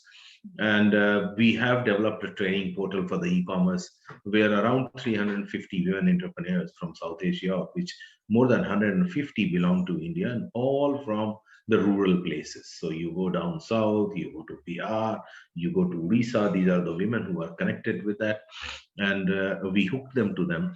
And then we created a Facebook group where around 500, 600 women entrepreneurs from entire South Asia are connected. They're all connected through our training platforms. And now it's very interesting to see that on the Facebook, they are uploading their product, their inquiries are being generated. Even among women to women, there is that connectivity link, and selling, buying has started. COVID also has brought a new dimension of e-commerce. If you see the statistics, the entire world trade investment fell in 2020 and part of 2021. But and the global trade, economic growth, all faltered. But there is a study which points out, and it was done by UNCTAD, and it projected the growth of e-commerce, and you will find that the e-commerce business across the world is increasing. It continued to increase in 2020, it continued to increase and grow in 2021, and by 2022, it is supposed to be something around 4.6 trillion market around the world. 80% of this market is B2B, that means business to business, and therefore a tremendous opportunity of becoming a part of a global or a regional supply chain exists. Only 20% is B2C, that is between a business to the consumer, and 80% is business to business, which provides that connecting link to fill the gap of various supply chains which exist and getting into, and that would be a sustainable business. We are doing it. We will continue to do for this year and next year. And these experiences are very important because we have seen many of these women entrepreneurs day by day becoming more and more confident and interactive on our platforms. So thank you very much.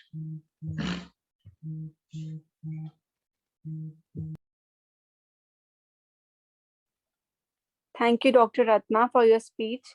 You dwelt on the participation of women in different fields, including entrepreneurship in South Asia.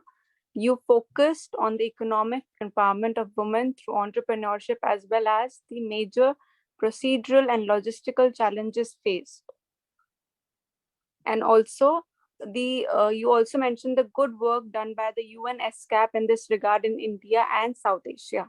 You also mentioned the issues of e-commerce in detail, specifically the huge opportunities in the B2B market and supply chains. We look forward to our cooperation with UN SCAP. Thank you once more, Dr. Ratna.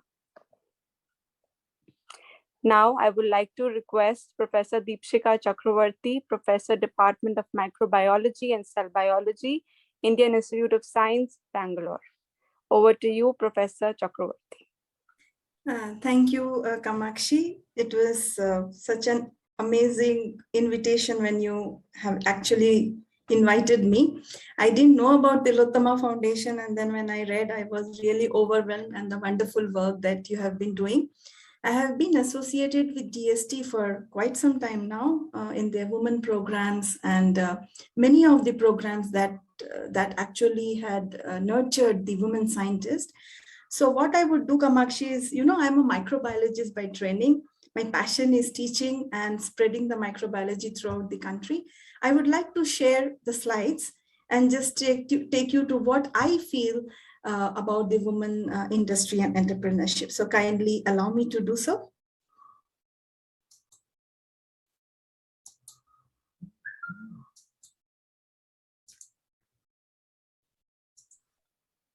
Yes, it's visible. Yes.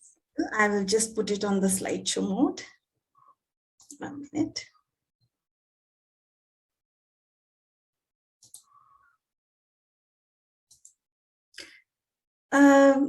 So when Kamakshi actually mentioned to me that you can choose a topic, I was wondering that which topic to choose, because the motherhood in science is very lucrative. But then I thought that because Indian Institute of Science holds a big position in terms of nurturing the entrepreneurs by the Society for Innovative Development, I thought that I would choose this topic of women in industry and entrepreneurship.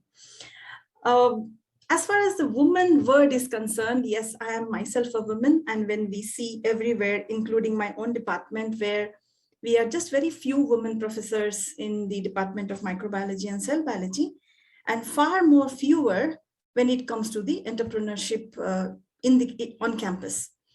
But if you really look at these particular women carrying a binocular, shows that the vision, which is oriented in that particular direction of taking it forward, is far higher, looks like, in the women, and no reason and no doubt that why we have global number of 252 million women as an entrepreneur. Out of these global numbers, 12 to 15 million women own the enterprise in India, 20% of all the enterprise. And as per McKinsey, country would add up to $770 billion. That is more than 18% of their total GDP in 2025. Now, industry and entrepreneur by women, as the definition goes, it's the economic activity which is concerned with processing of raw materials, manufacture of the good and factories. And then here comes the entrepreneur to create a firm and to realize their ideas. Now, both these processes, when they are joined together to create an industry, because you are an entrepreneur and you have that thought process, women are far, far more in terms of their thinking capacity, as well as in terms of balancing the so-called the value of entrepreneurship, and then culminating it all into the form of an industry. Even according to the government of India, a woman entrepreneur is defined as an enterprise which is owned and controlled by a woman having a minimum financial interest of 51% of the capital and giving at least 51% of the employment generated in the enterprise to women. Now, the definition of the woman entrepreneur by government of India is so apt that I'm going to give you a few examples of not so well-known entrepreneur. I will not tell you the big example of say Kiran Majumdar Shah or Kavita or those who own that and they are very successful, but I will take you through the entrepreneur whom I have very much I have learned from. and very less known women entrepreneur. So few of them which had fascinated me. And just when I thought about them, I realized that how much of science and technology actually goes into making these women a woman entrepreneur. Pabiben Rabari from Kukatsar, she is one of my favorite women entrepreneur who was the founder of the first woman artisan enterprise in country. I will definitely come to some science and technology, but these are the women who have not only bridged the gap between the artisan enterprise by the help of their very colorful designs in the Kutch district, but she is her woman group, which fits according to the definition of a woman entrepreneur, giving 51% of their stakeholders being women. Their woman group is very famous for the embroidery. Now, in this case, the science which is behind developing some of these very world famous machines have gone into making her very famous. Now, Sobita Tamoli from Assam, she is the one who is supplying the organic manure. So much of science is involved, not from the lab, where we try to understand that what kind of manure will lead to what kind of agricultural development, but this is from a very small place, and her self-group is by the name of COG, which has changed the entire manufacturing and selling of this organic manure to the customized jappies, and that too without the involvement of the middleman, the most important step in the entrepreneurship, the involvement of a middleman. That means she had the capability of not only understanding the finance, but also to understand how to deal with the market and the competition.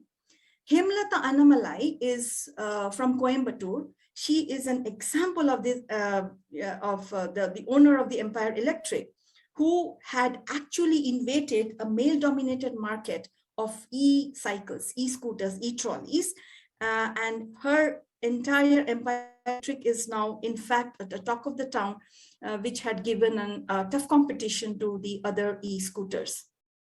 Very different. Tinlas Korol from Ladakh, found because she's from Ladakh and the traveling is one of her very important way. So she had taken up this as entrepreneurship to encourage more women to the traveling and mountaineering and promoted ecotourism in Ladakh. Now we need to understand that the kind of the route from where they are, the kind of expertise that they carry, and the innate expertise that they carry, which is very real. Tinlas is from Ladakh, so her expertise is in mountaineering. She did not go all the way to think something fancy, but she converted this into her entrepreneurship and bringing the ecotourism to Ladakh, and her own economy increased. Similarly, Chaya Nanjappa from Mysore realized that how important the honey is, started Nectar Fresh, which produces monofloran honey. Lakshmi Menon, Pure Living, product upcycled, recycled, and economized from the wooden pencils. So all of them, they had their innate capability so that they could harvest them, nurture that, and convert it into entrepreneurship. The key in all of these examples that I gave, that are really less known examples, is their own innate capability and the strength. If the strength is there, then it simply blossoms. This is my feeling. I myself, very late, though I had a very strong urge to become an entrepreneur, being in academics and in research, with guiding so many PhDs and mentoring them. We recently started with my colleagues a small company with the help of our Society for Innovative Development. Now, the few, again, very less known people in science and women in science and technology, like Meena Ganesh, who is a physics major. She started her Portia Medical doing very well. Anuradha Acharya with Map My Genome, one of the first company which will do your genome sequencing.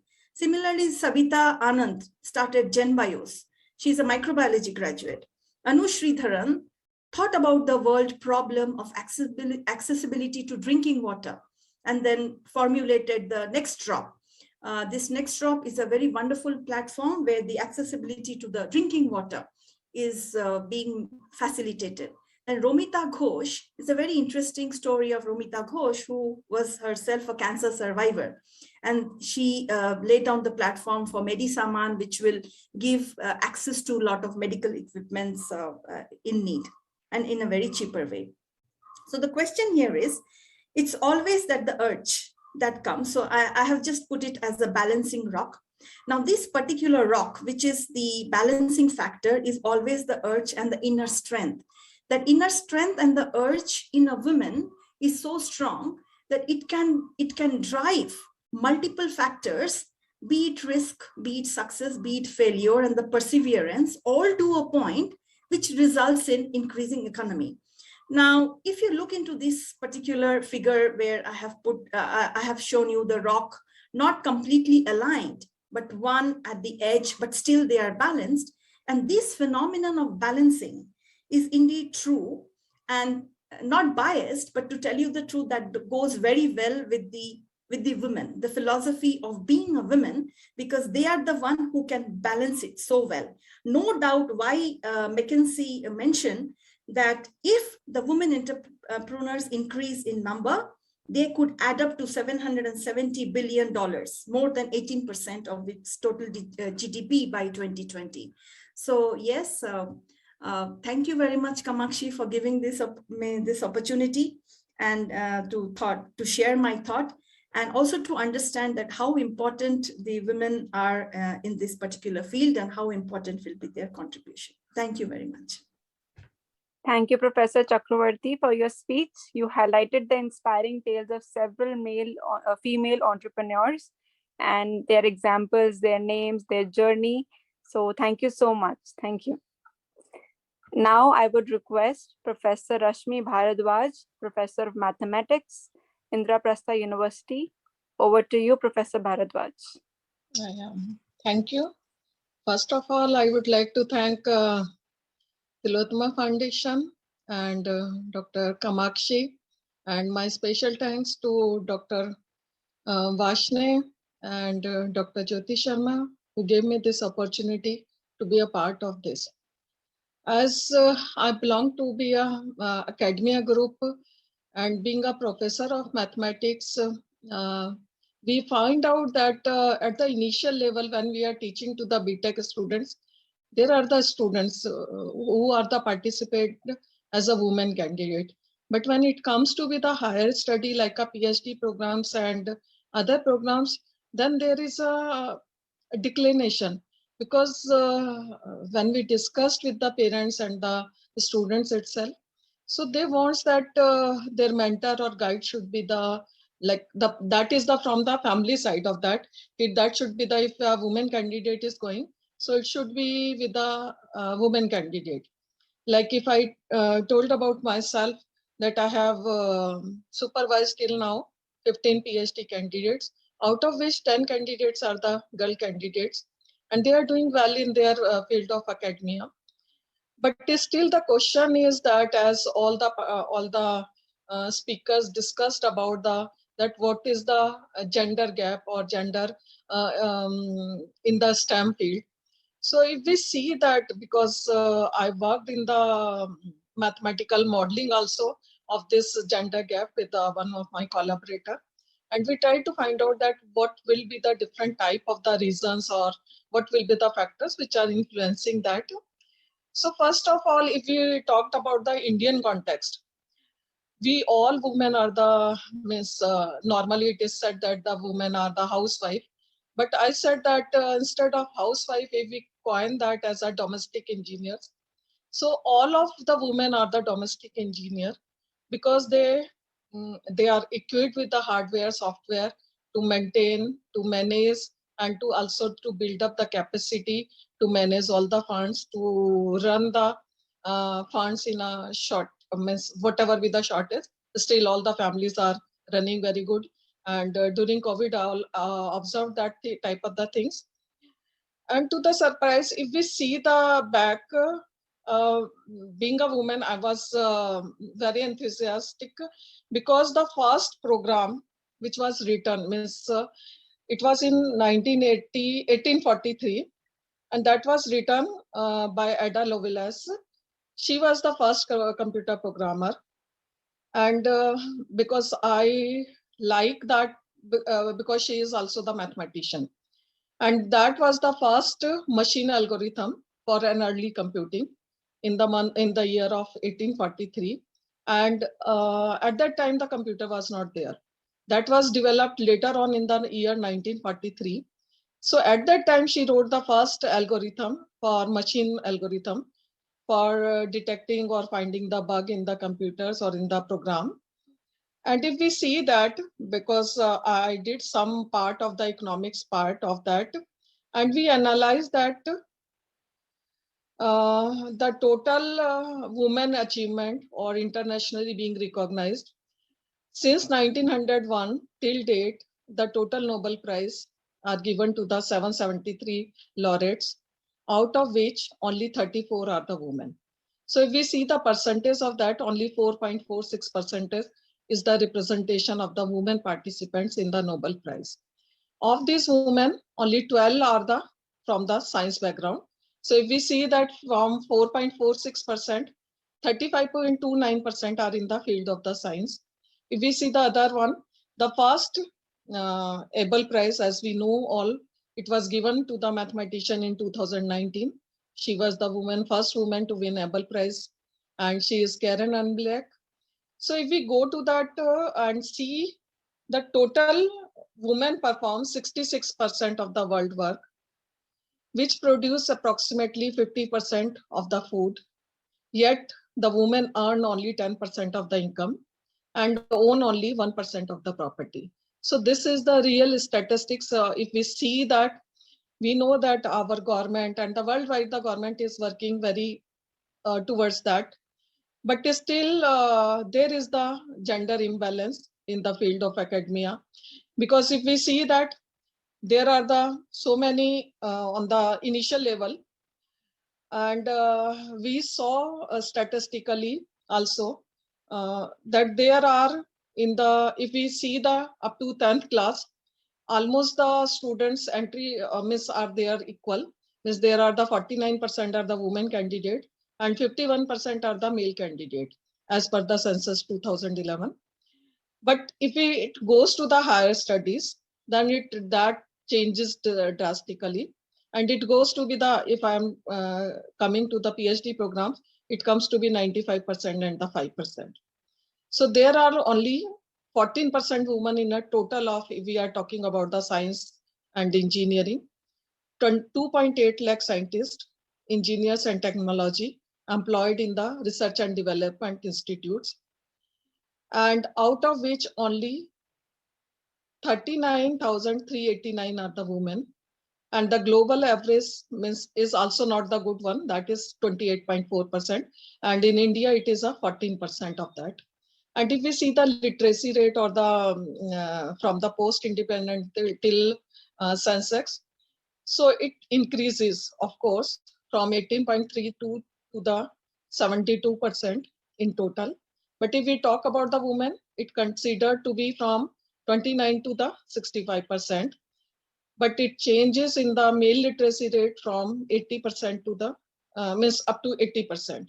So we see these changes, and I will try to share one of the, I think not able to share because I'm presenting it. We have calculated the gross enrollment ratio at higher education in 2015-16. It is 56.4% for female population of 56% for male population. So if we see the gross enrollment ratio in higher education, it is higher. In India, about 81% of the female workers are engaged in primary sector, including means if we are excluding the mining and other things, out of which 12% were engaged in the secondary sector, which include the mining, 7% in the tertiary sector, and about 62% of the people workforce in the rural area, and only 44% in the urban area, and which include the self-employed, entrepreneur, and the other ones. And if we see the level of the education in women, PG and above, it is 1.4% still. Graduate is 4.2%. Diploma is 0.8%. Higher secondary, it is 6.2%. Secondary, it is 9.6%. Upper primary, it is 13.4%. Primary, it is 13.9%. If we consider total illiterate women, it is 32%, and without schooling is still a 0.6%. Means there is a tremendous change, because now most of the female are coming to the schools, and they are participating in the higher level.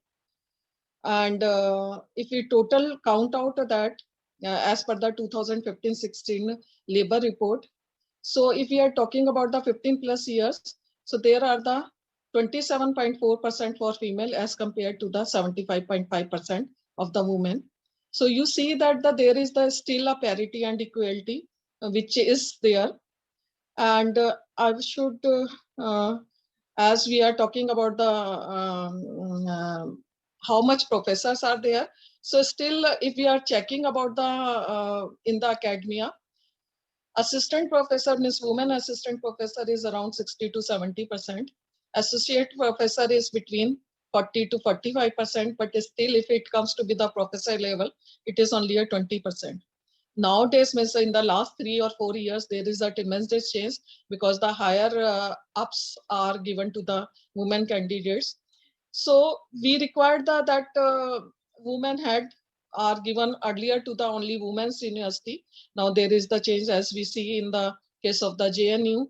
Now that was headed by the woman vice chancellor. And also I know that 2 of my colleagues who has joined as a vice chancellor. One is from this women university, Indira Gandhi Women University of Delhi, and the one as joined as earlier as a first, I think the woman president for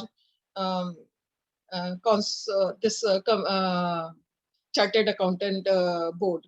So these are the there are the changes, and we are given, but still there are the less than of the 15% of the vice chancellor registrars and at the different heads like dean, director, head of the department. And as this is the rotation system, so they are coming by chance, not by the that they are getting it. And if we are checking about the because we have written one paper where we have calculated all the patterns of this. In all, there were 61,050 women employed in the research and development establishment, which was 15.6% of the total employed in such institutes. The percentage of women by nature of activity was only 12.7%, which is 19,707, which are primarily engaged in the research and development activities. 14.9%, which is 15,802 in the auxiliary activities, and 19.6%, which is 25,541 in the administrative activities. And if we are comparing to the PhD, that is 18.7%, 39.2% for the PG level. And in the field of science, it was noted that 29.9% were from the natural science, 39.1% from the engineering and technology, 14.8% from the medicine, 10.3% from the agriculture science, while 6% is only from the background in the social science. So out of every 100 women employed in central sector, 29.2% were engaged directly in the research and development activities, and 42.6% were providing the administrative support. And as we are talking about the gender development index and the human development index, which we have calculated, and it comes out to be for the India, gender development index is 0.841.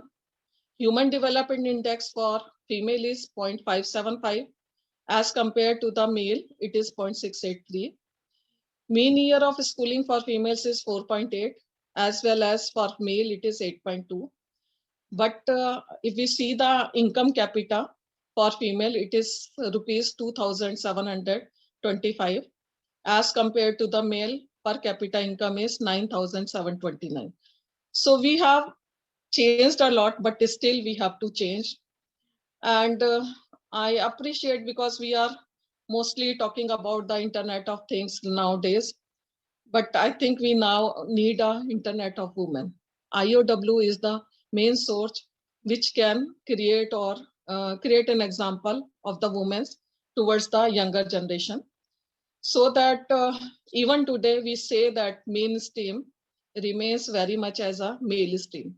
Because if we see the board is still only one member representing as a woman board member, but not as a complete board or a maximum member as a board member. So in total, if we see that there should be a, through gender lens, there should be some short-term program as you are doing, medium-term program and the long-term program.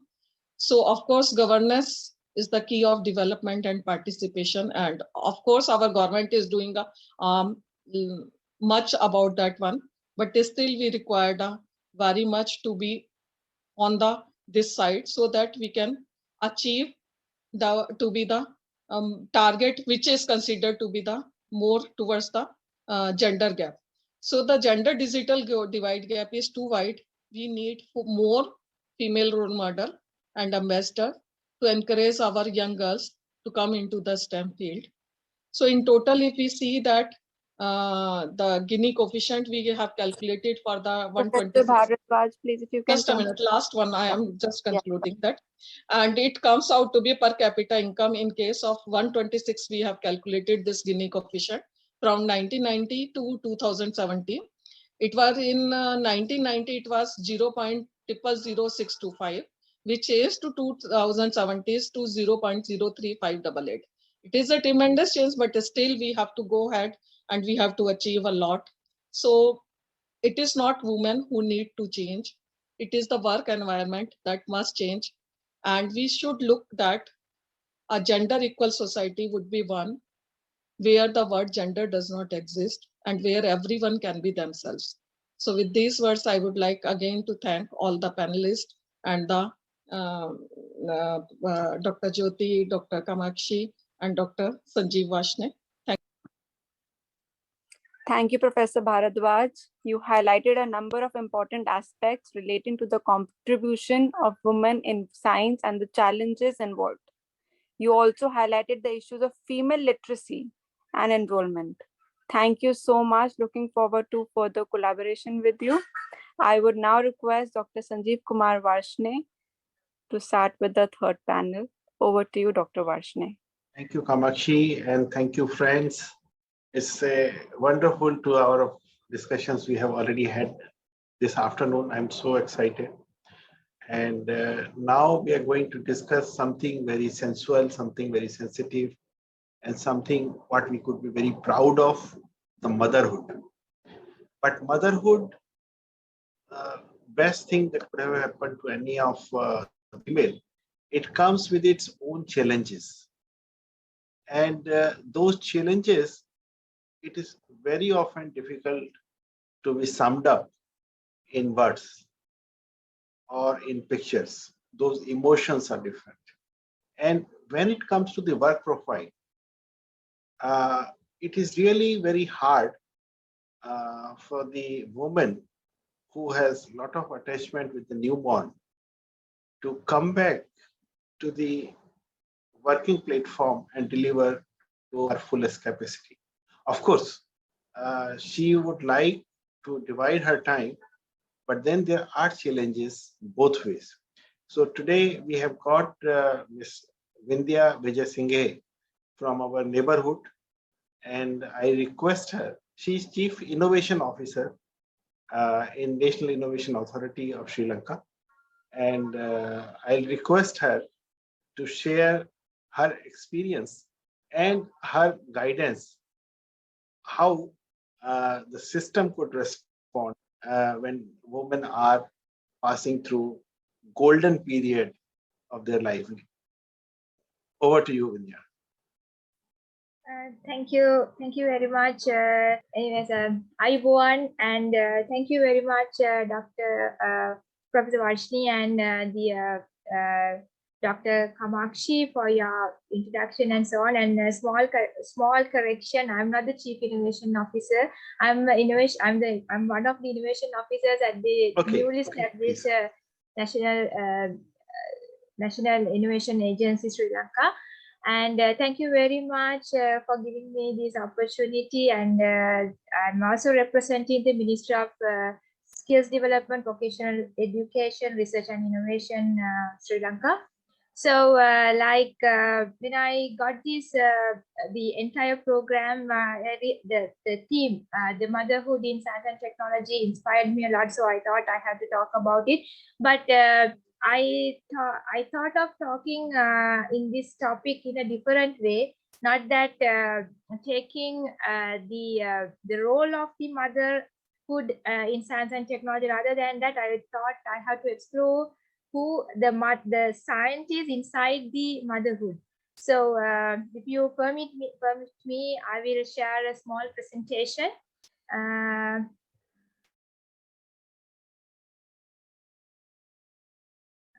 Hope you can all see my presentation. Yes, but maybe you could make it to the full screen. Yeah, sure. I'll do it. Okay, thank you. So I just put my topic into something like Mother, the undefined shadow scientist. So let's see why I wanted to highlight this particular topic in such a way. Mother, it's a universal word. I think in any language, like in Sinhala we call Amma, just like Tamil, Amma, mother, mom, or any language, if you call mother, it gives a similar rhythm. So it's kind of a universal word which you can say. So whenever you heard the term of mother, the only thing what comes to your mind is you get healing from that, the sound of that mother, the sound of that particular word. So we can say that it is the highest and holistic service that can be assumed by any mankind.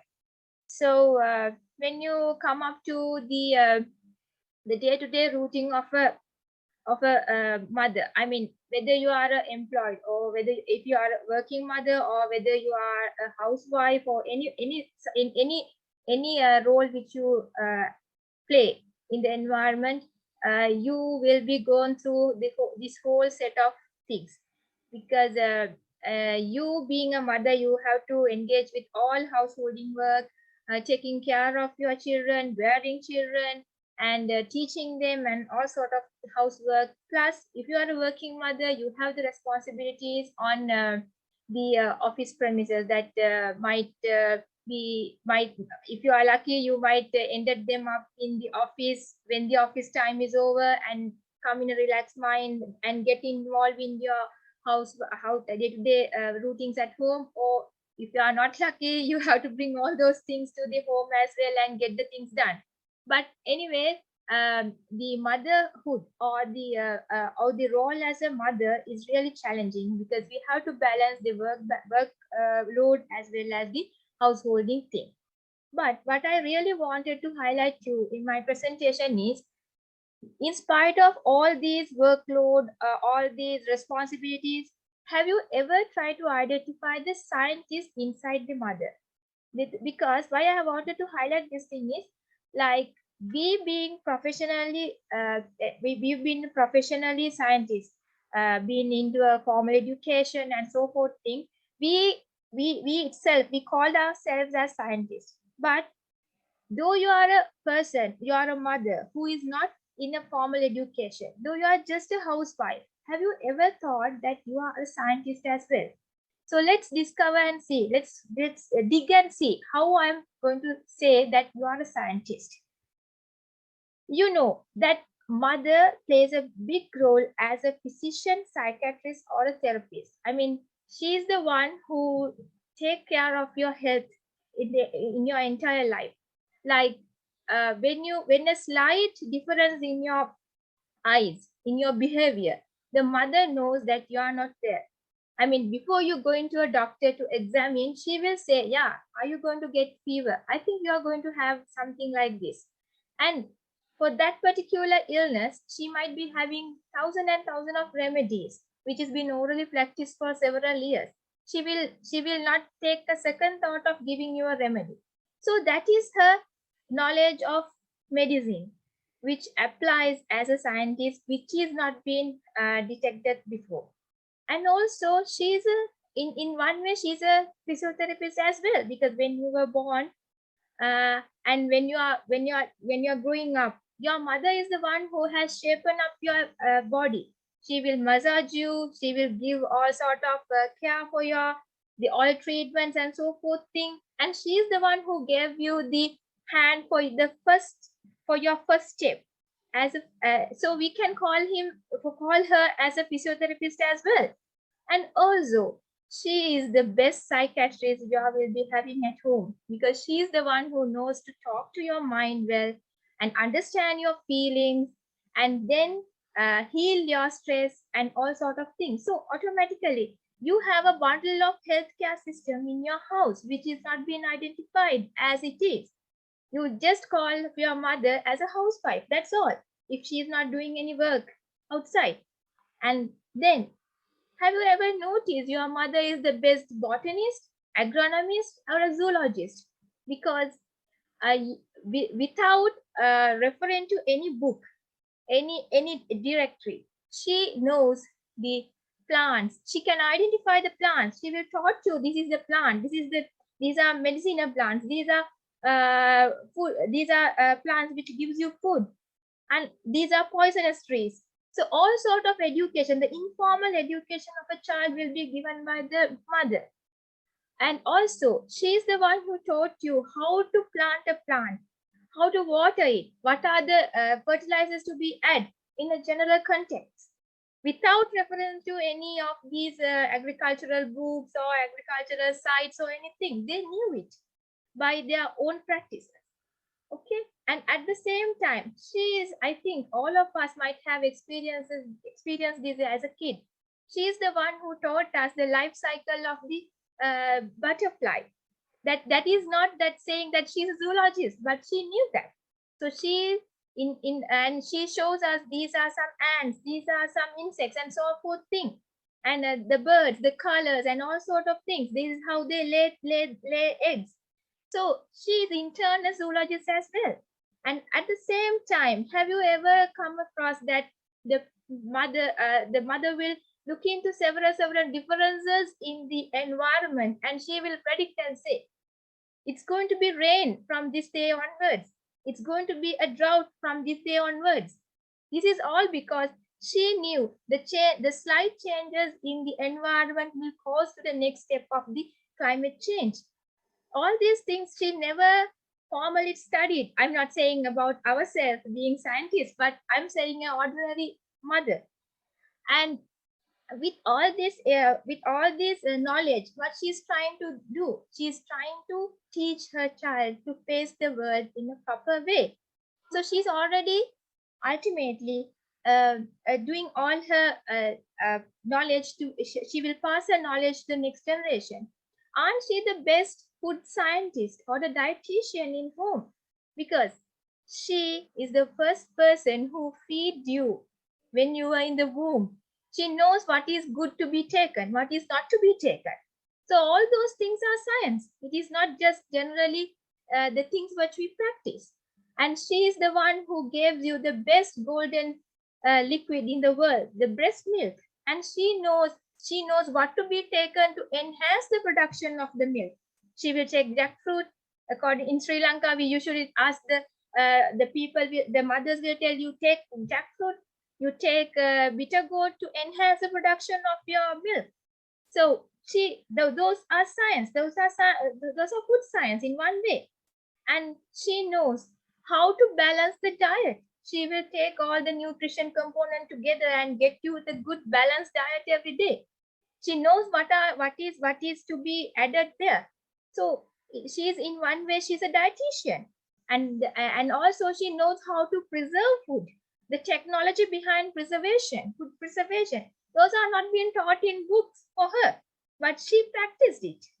And in one way, she is a food innovator as well, because she will put different types of spices and making the food in a different way and come up with some new types of food for you whenever you say no, I can't eat. So in one way, she's a food innovator, and nothing other than anything, she's the first teacher of you. I mean, we can call our home a university in one way with her, the mother, because from the preschool grade up to the university level, if you take the different steps of teachers, mentors, lecturers, whomsoever you call, mother has come up in all that stages of tutors. Isn't it so? I would like to ask from everyone, isn't it so? She is the one who first taught you how to put on things, the first steps of the STEM education, how to bring two blocks together and build a building, or how to put two wires and get the bulb blown with the batteries. So all sort of things the mother has taught you before a teacher being taught to you. So she is the best science teacher in your life. And at last, now we all talk about innovation. That is a buzzword around the world. But have you ever thought your mother is the best innovator in your family? Because she created a new product that is no one else than you. So she has a novel product, her kids.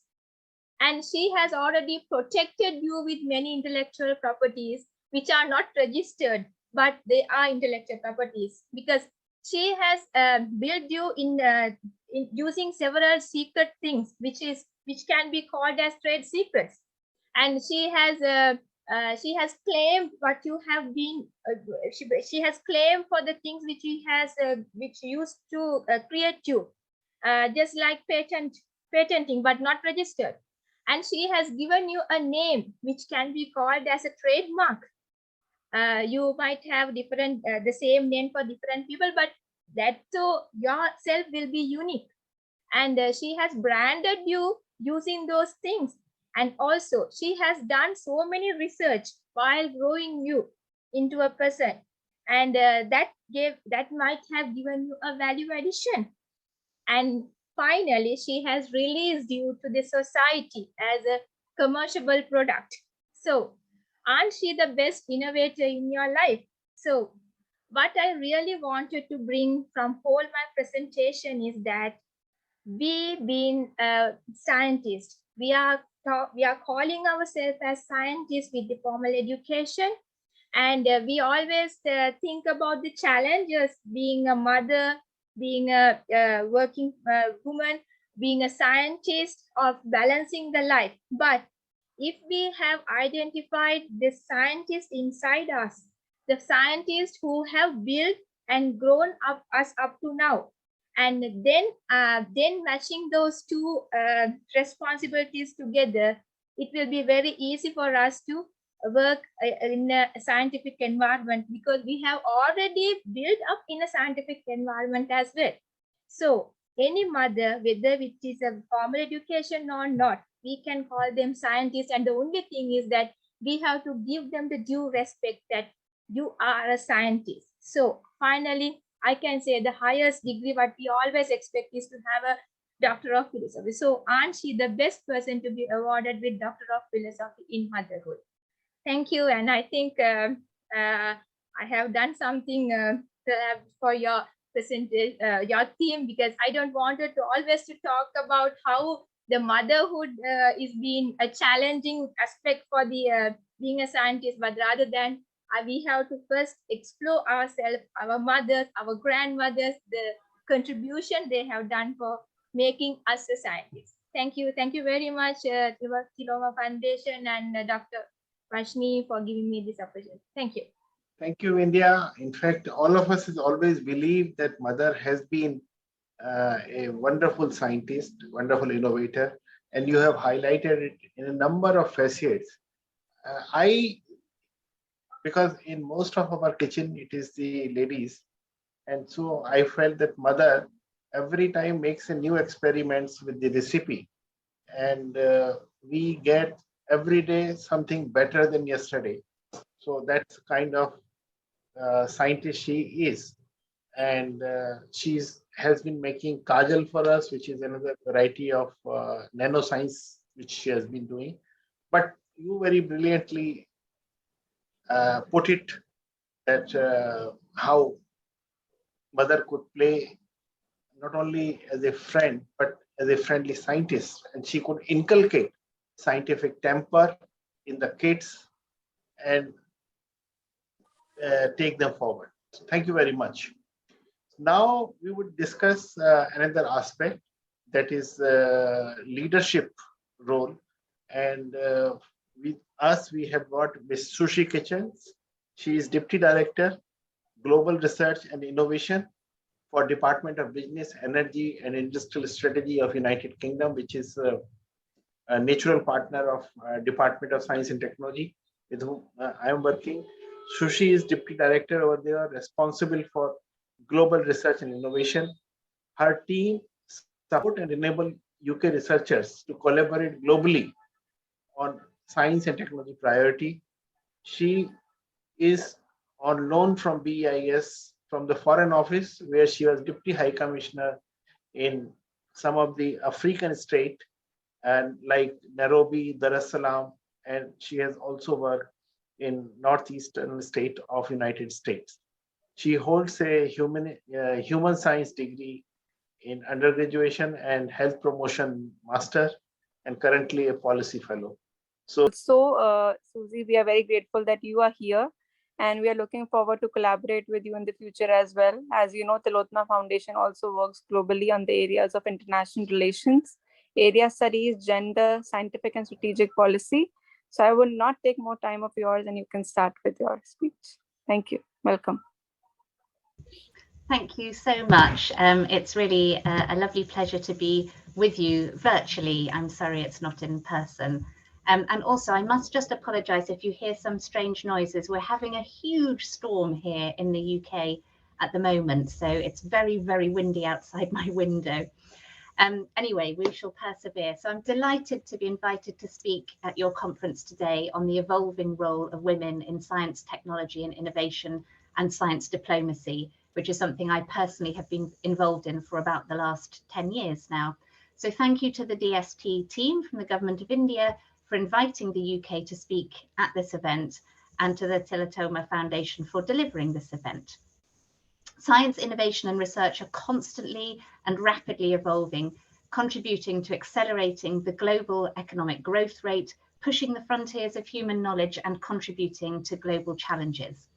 And to sustain this growth rate, we absolutely need the world's talent engaged and enabled. And fundamental to this, of course, we need to address the significant gender gap at all levels of STEM disciplines. And this is genuinely a global challenge. And sadly, we are not on track to achieving global parity in gender. According to the World Economic Forum, the global gender gap will now take an extra 36 years to close from when we first started this effort. And what does this look like in real life? Well, UNESCO tell us that women make up only 1/3 of researchers, and this is patchy. So in some countries, there is a better statistic, but in others, far worse. Women are still underrepresented in fields that are significant to what we term the jobs of the future, such as in computing, engineering, digital information, maths and physics. And female workers account for only about 22% of professionals working in artificial intelligence worldwide, which we surely have to rectify. And in the business world, less than 1 in 4 researchers are women. And when women start up their own businesses, we know from the statistics that they struggle to access finance. In 2019, only 2% of venture capital was directed towards startups founded by women. So what can we do about this? So I'd like to share with you some of what we're doing in the UK and look forward to hearing from others about your experiences and efforts. So we're working to get more women into science, tech, engineering and maths subjects. Liz Truss, who is our Foreign Secretary and also the Equalities Minister for the UK, has formed 2 task forces to examine really concrete measures around how we're going to get more women into STEM. One of the objectives will be to examine whether to introduce targets in order to increase the percentage of women in STEM jobs, and if so, what those specific targets should be. Now, we know that the issue of targeting in order to increase inclusivity is quite contentious, and I'm sure others will have views on that, but it's something that we aim to try through this task force. We're also working to then retain all diverse talent within our R&D ecosystem once we've attracted more women and other diverse groups in. Last summer, the UK published its R&D People and Culture Strategy, headed by our then UK Science Minister, Amanda Soloway. And this strategy was based on the premise that our science and technology researcher pipeline is too leaky. People are coming out at all levels at a faster rate than is acceptable given the need to retain talent in these important areas. So we need to identify and then plug those gaps in those leaks in the pipe. And through more diverse recruitment, more inclusive and family-friendly policies, a more creative system of recognition, and a less hostile system of career progression, we hope to redress that balance. We're also using our science diplomacy efforts, and notably with partners in India, to promote strong role models. I love the adage that if I can see it, I can be it. And one example that stands out for me is Dame Sally Davies. She is the UK Special Envoy on Antimicrobial Resistance and has been for a number of years now a leading voice on AMR diplomacy.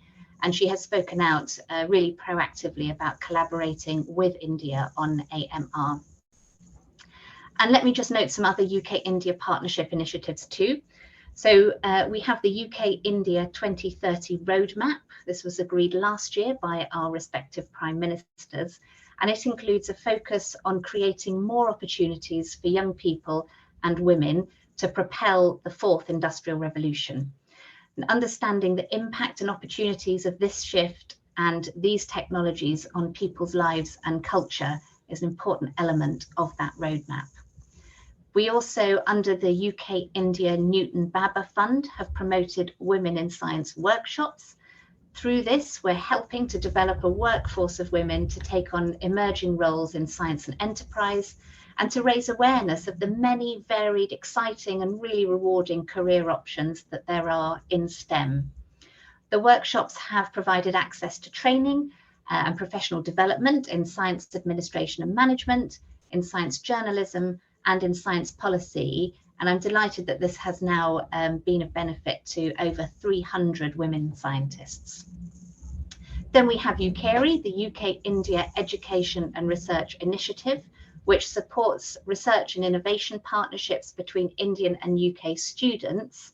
And through that programme, we have almost reached gender parity. Since 1983, we've been running the UK-India Achieving Programme, which through its higher education scholarships has provided inspiration and support to about 200 young female scientists and innovators working in a wide range of fields stretching from renewables to health tech and everything in between. We have the Pledge for Progress campaign, which was launched in November 2020. This is an initiative driven by my fantastic colleagues at the British High Commission in India to build a gender equal society by working with over 120 partners across government, industry, NGOs, academia and research institutions, seeking to form a joint commitment to empower individuals and organisations. After that, the UK and India have been working together to improve gender diversity in STEM engagement.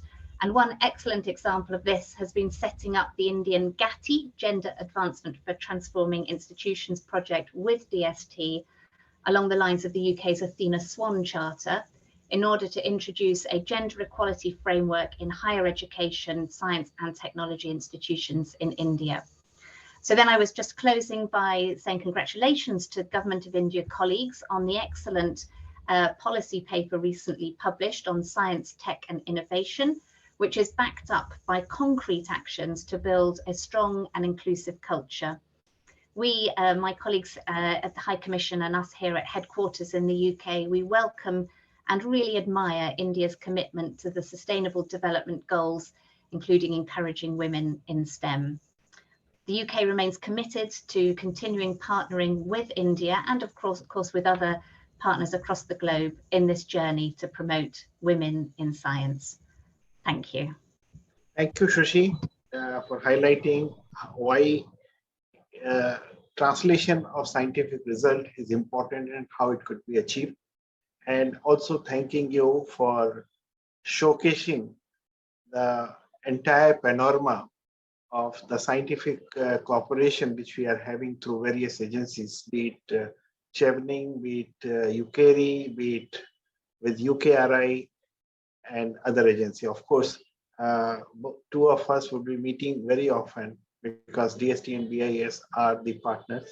So thank you very much. And I have noted your acknowledgement of the new science, technology and innovation policy, which is still being considered by the cabinet, but hopefully it should be approved soon, and we should be adopting it with full hopes in this year, sometime in this year. So thank you very much for your comments. And now I would like to present a youth ambassador from Georgia, Miss Nino Gogokia, and I'll request her to share her vision. Nino, please. Hello, everyone. Hope you can hear me. Firstly, thanks to Tillotoma Foundation for the invitation and the opportunity to talk about the evolution of the role of women in science, tech, innovations, and diplomacy. I personally am not in the field of tech currently, because I have Bachelor of Law and Master of Public Policy and Administration, and currently I work as Georgia's Youth Ambassador to the United Nations. And as well, for the past 5 years, I've been part of the world's hugest youth-run leadership organization, ISEC. Maybe you have heard also about the organization. And I had a pleasure to lead nationally and be a president of ISEC for the last 2 years as well. So when I was preparing for today's talk, I was also reflecting on my experience and how diverse my experience was. And I realized that I have put myself into the hot water from very early ages, and met as well as a young girl, as a leader, many challenges, and also met lots of stereotypes. So I will be also sharing with you some of the stereotypes, and I guess the stereotypes and some challenges that women and young girls meet throughout their career. But the first word that came to my mind when I was thinking about today's talk was equality. Because when we talk about evolution of something, it means that it's not on its ideal place yet. And the magic word here is yet. So gender equality is a human right.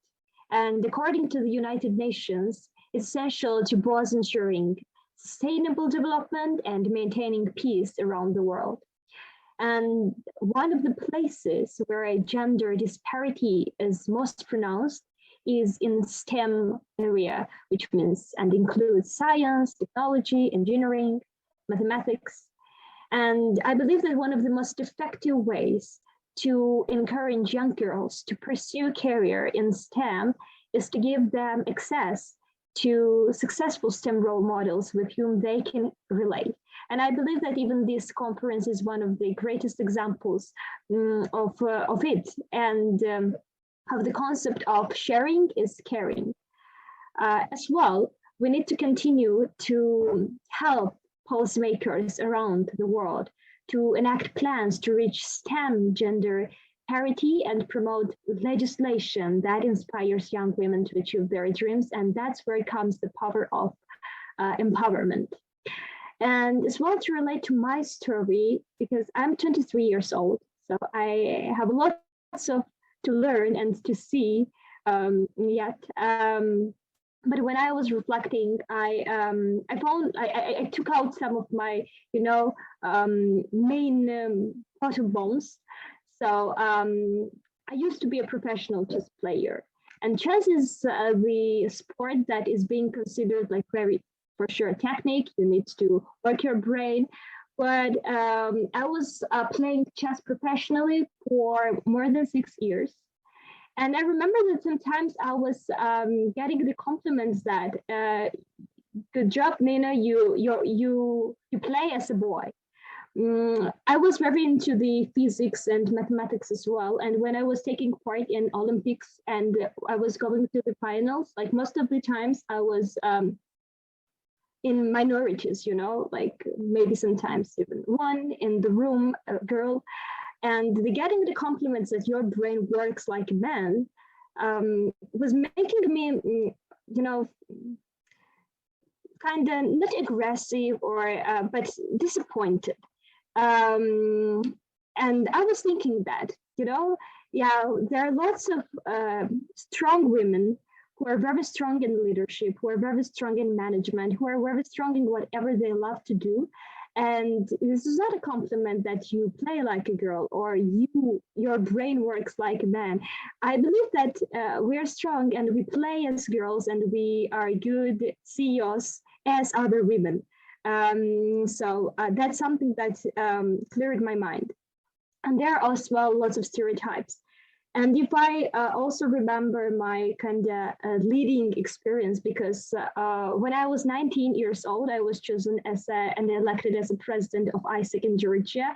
And as well, in 2019, I visited India because India was the country where was the International Congress happening and all the elected presidents of other entities of the organization gathered together. So we were working towards 2025 strategy creation and all these strategical things.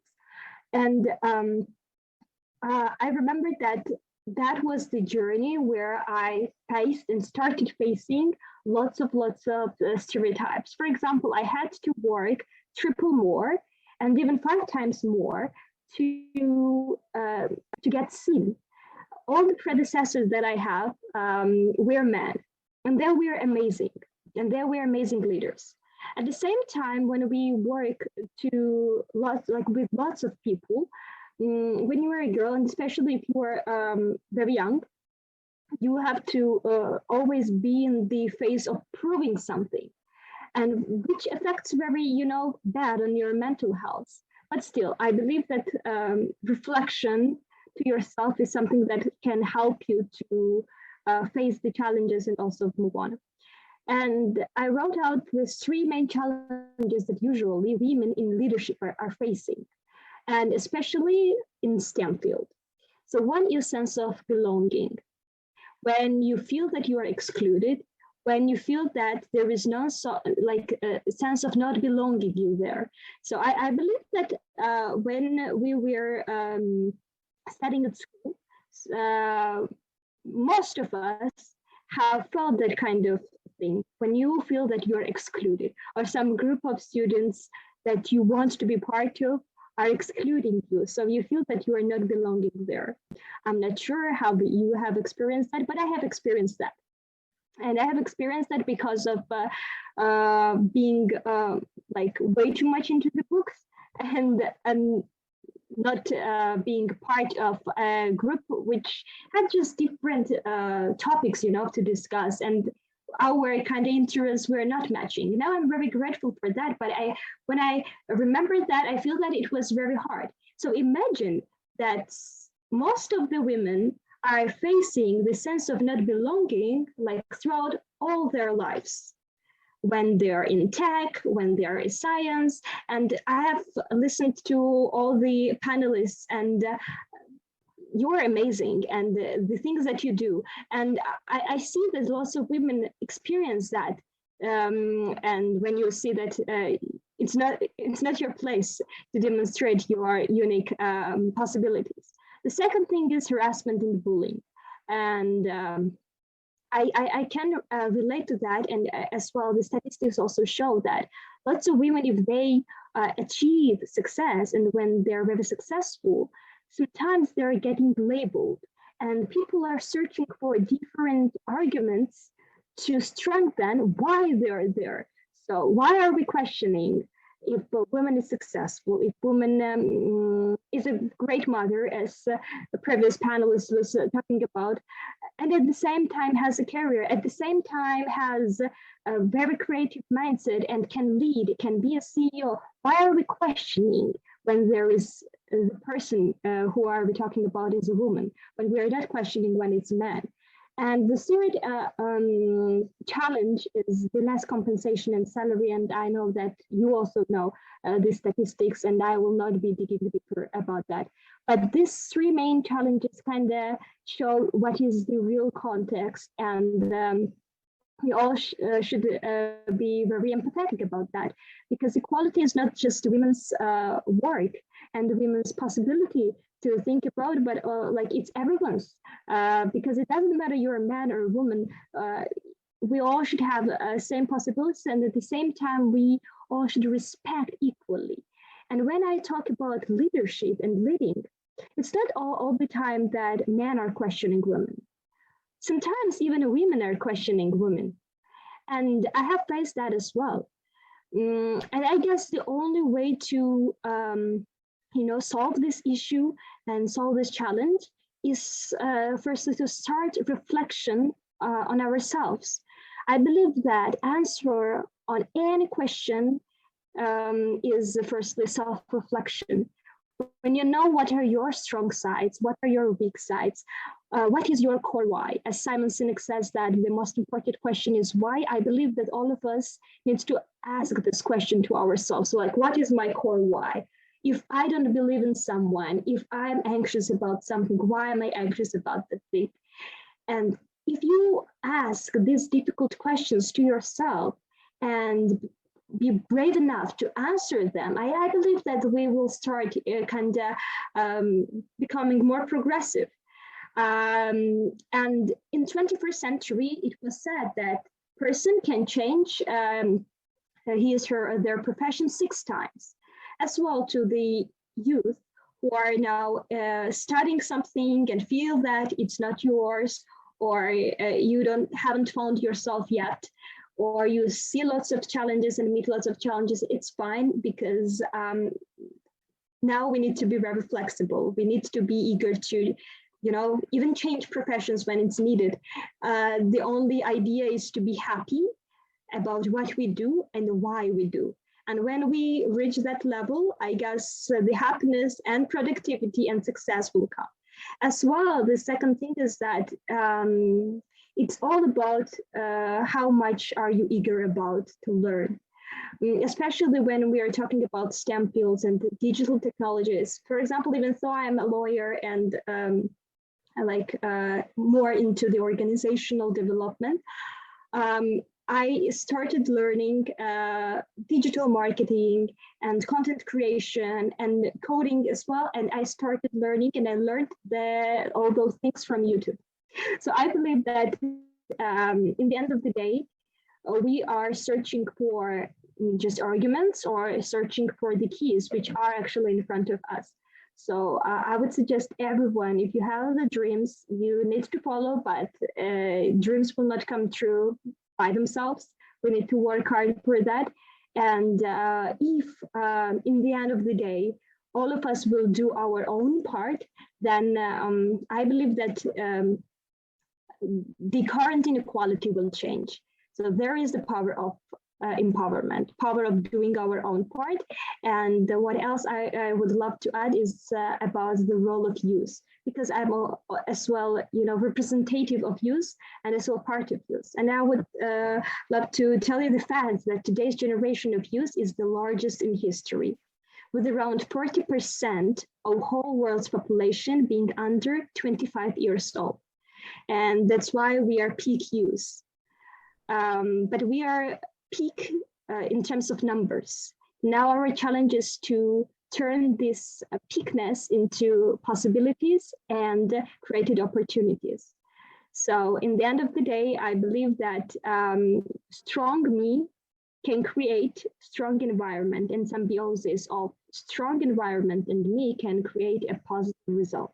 So I wish everyone to find that core why and be guided by the values, and also create that positive environment that can create together a positive result.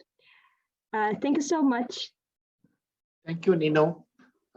In fact, age has nothing to do with leadership, and that is what the youth of today feels. You may have grown up in an environment of YouTube, Wikipedia, but if you have a purpose, you could go ahead with full vision, full consistency, and time and again it has been proven. For example, the youngest Nobel laureate is a female from Pakistan who had a purpose. the youngest climate change young lady who is pursuing the cause of climate change from Sweden is still not in her teens. So it shows that children today catch up the idea and they would like to teach us, the elders. And age is not a barrier. And being in today's age, you are more communicative than we were in that age, I can say. And I really carry your sentiment that be happy whatever you are doing. And that is the mantra we have been following in achieving kind of self-satisfaction, you may say. So thank you very much. So after moving in different part of the words, let me have an Indian speaker, and she's Professor Kudashia Tahseen, one of my very old friend from my alma mater, Aligarh Muslim University. And it's my pleasure to invite her to share her views. Kudashia. Thank you so much, Dr. Varshney. It has been really so nice. I'm so happy to be in this forum, and just I have heard so many, I mean, very, I should say, very intellectual type of discussions, and from the younger people as well as from the older, I mean, the senior people as well. And my topic also is it will be covering up the entire scenario, how the women are deprived. I have tried to add up some data also, but that is, since that data is not from me, but still I could get that this should be the genuine data that I am having. So the title, as you see, that is Miles to Go. That means still we have got a long road to cover. Dr. Kudashia, yeah, I'll just share my screen. Yes. So official thanks to the organizers for letting me speak. And I'm sharing my video.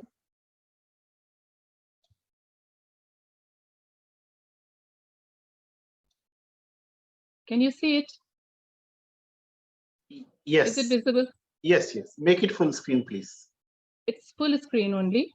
Okay, carry on. Yeah. So actually, if you see, God has created man and woman. There was no bias. And even the, sorry, I'll just switch it off. So there was no bias, and he actually chose women to create a new life. So that was because women being more powerful. But the plight of women is just the reverse. Due to discrimination, due to marginalization, we are not talking about the fact that how to improve the quality of life for women, how to make them come in the mainstream.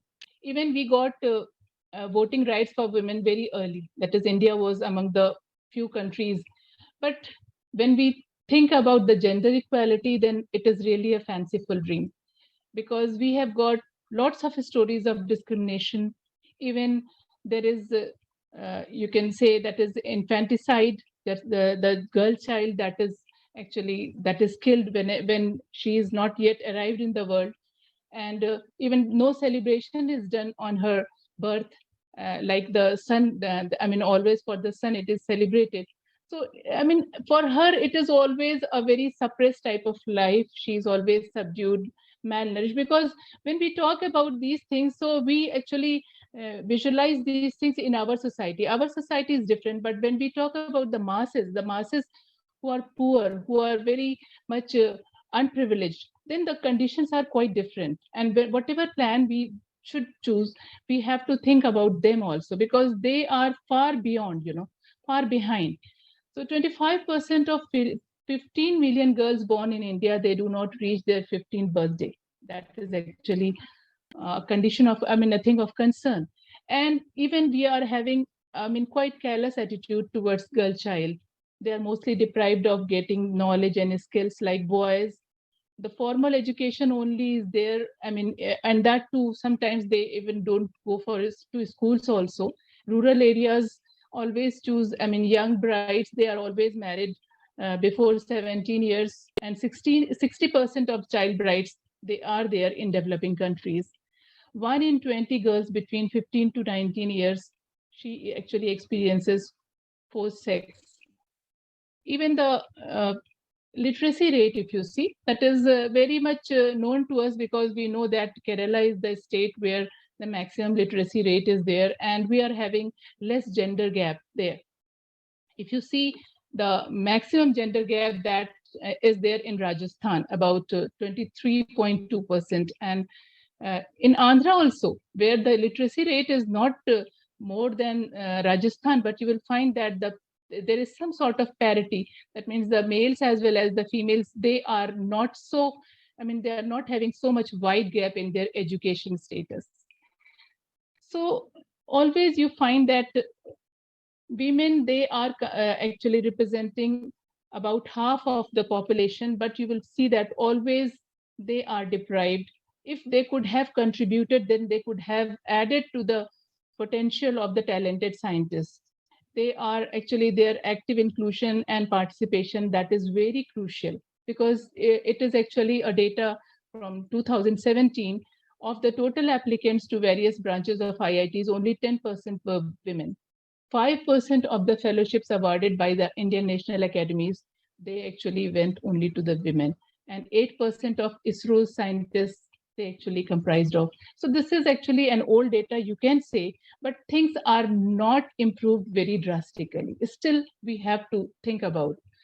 And even if you see the educational levels, you will find that many of the women, they are actually not going to schools.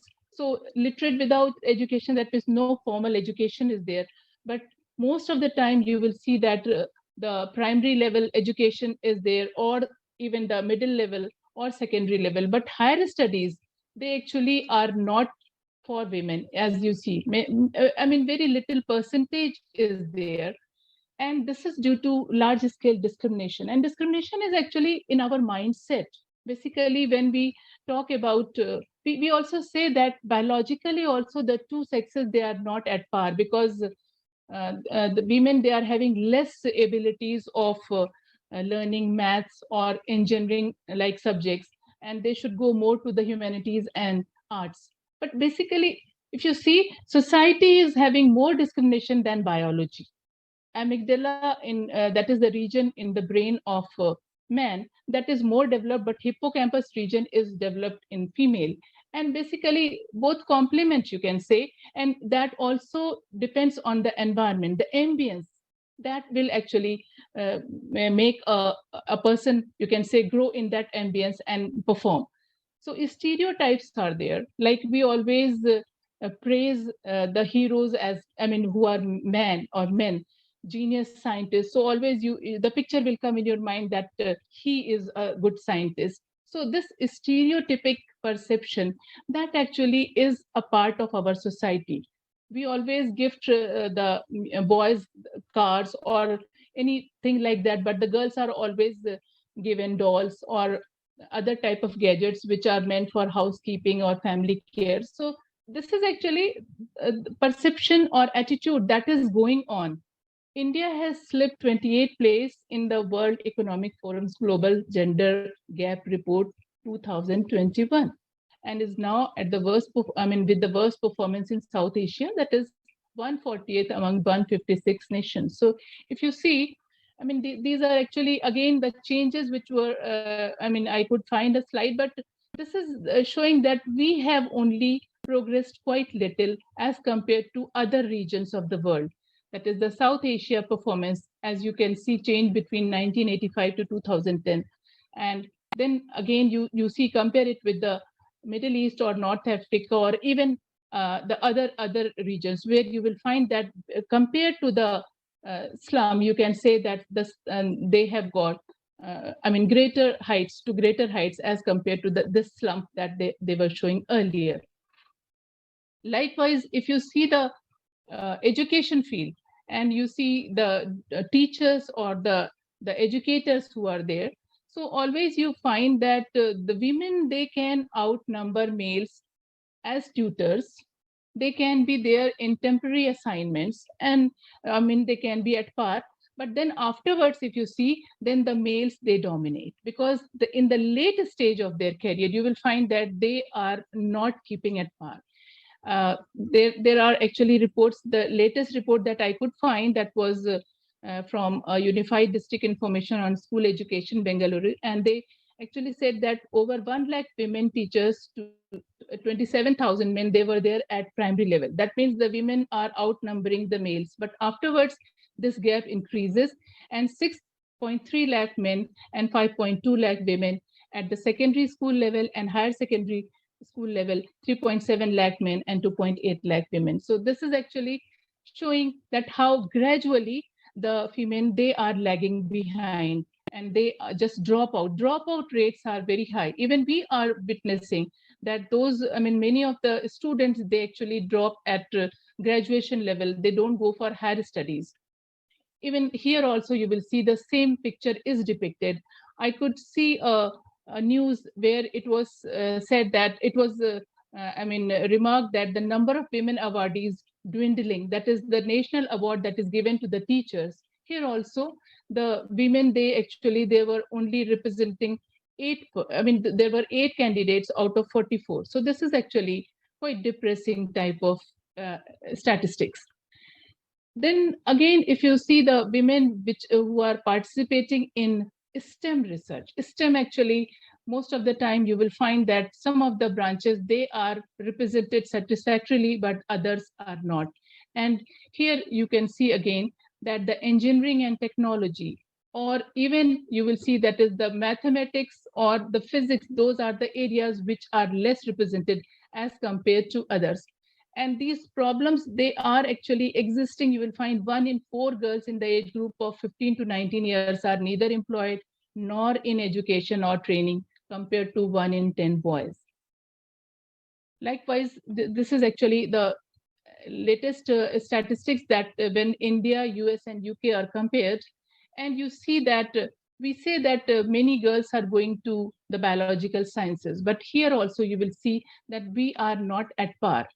Only you can see that 26% of the girl candidates, they are represented, and rest of the fields, they are not having very good pictures. So worldwide researchers, 28.8% share of women is there, and the STEM subjects, they are actually showing that they just leave within the studies, and this is very common because they are married, they start a family, and all these constraints are there, where you will find they are most discouraged. Although this type of statistics that shows that even in the STEM subjects, whenever there are few girls, they also outperform than the boys. There are other type of, you can say gloomy pictures, like they don't get proper support from the family. They are just having a very heavy workload at home also, and that actually doubles their task. Pregnancy also increases their woes, and you will see that many a times the joint family, which was actually the earlier concept, because the joint family has now disintegrated. So the nuclear family, where the girls or the women, she is only burdened with all the responsibilities of rearing up of the children, as well as and doing all the house chores. So this is actually this is not to it is not a very good type of statistics, and that was done by Oxfam India Survey 2018. But I could not believe that this type of views or opinions would be there. Like if a woman disobeys men in the family, then she should be thrashed, harshly criticized, or she should be even beaten. Like that, you can see this is the character, the attitude of the society. This is really not very, very encouraging. Even many of the people who were of the opinion that women, they should not go out to work, 64.7%, they disagree. So this is actually the main problem. We are going for various types of programs. Of course, they are helping. They are definitely helping. But the mindset, that has to be changed. And that we can individually do in our families, in our connections. So harassment can be of various types. You can see even at workplace, they are always, I mean, they are the ones who are least supported. Though that is more institute or adequate research funding or lack of academic mentoring, that could be shared by men equally. But then the family responsibilities, or there is a desire to attain life-work balance, that actually is more in women as compared to men. So you will see that that's why women are more overburdened. These are actually the various schemes which are launched by DST and also serve very, you can say, crucial, I mean, I should say, step by the see, because you will see that they definitely have improved the status of those who are in the field of research and education, particularly those who are in the university, organization. They also are very well benefited. But again, lack of mentorship. They are not getting proper mentorship or counseling. The motivation also is lacking. Even those who are in a very toxic type of relationship or in the family, they are having some problem, they are also finding themselves isolated. So such type of, you can say, help that is not there for them. Often at workplace also they are the target of criticism.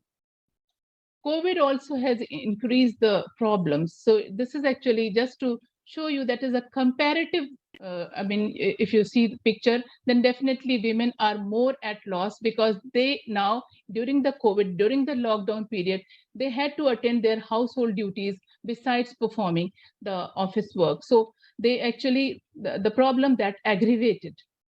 So the hard-hitting facts are there, that there is a masculine image of science, and of course, you will find that most of the judgments or decisions, they are taken just on the basis of personal notions and beliefs. I mean, this is actually changing, I should say. Picture is not that much gloomy, but we mostly see those people who are around us. We actually have to go to those people to reach those people who are really very deprived. Only 33% of European researchers are women, and this percentage tend to be even lower in typically male-dominated fields. Women do 2/3 of the work done worldwide, yet earn only 10% of the total income and own 1% of the property. And of course, you will find that most of the work that is done by women, that is invisible, and they want to outperform. They actually, they are trying hard just to prove themselves in that context. So besides the awareness building and promotional activities, we should also consciously reflect the spirit of gender parity in our actions while being with our children, while being in the family or society.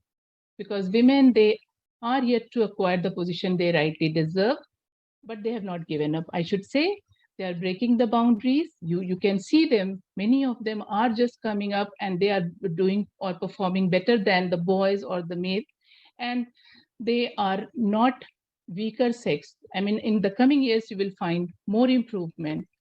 So I should end my talk with तूफान कर रहा था मेरे अज़्म का तवाफ, दुनिया समझ रही थी कि कश्ती भंवर में है.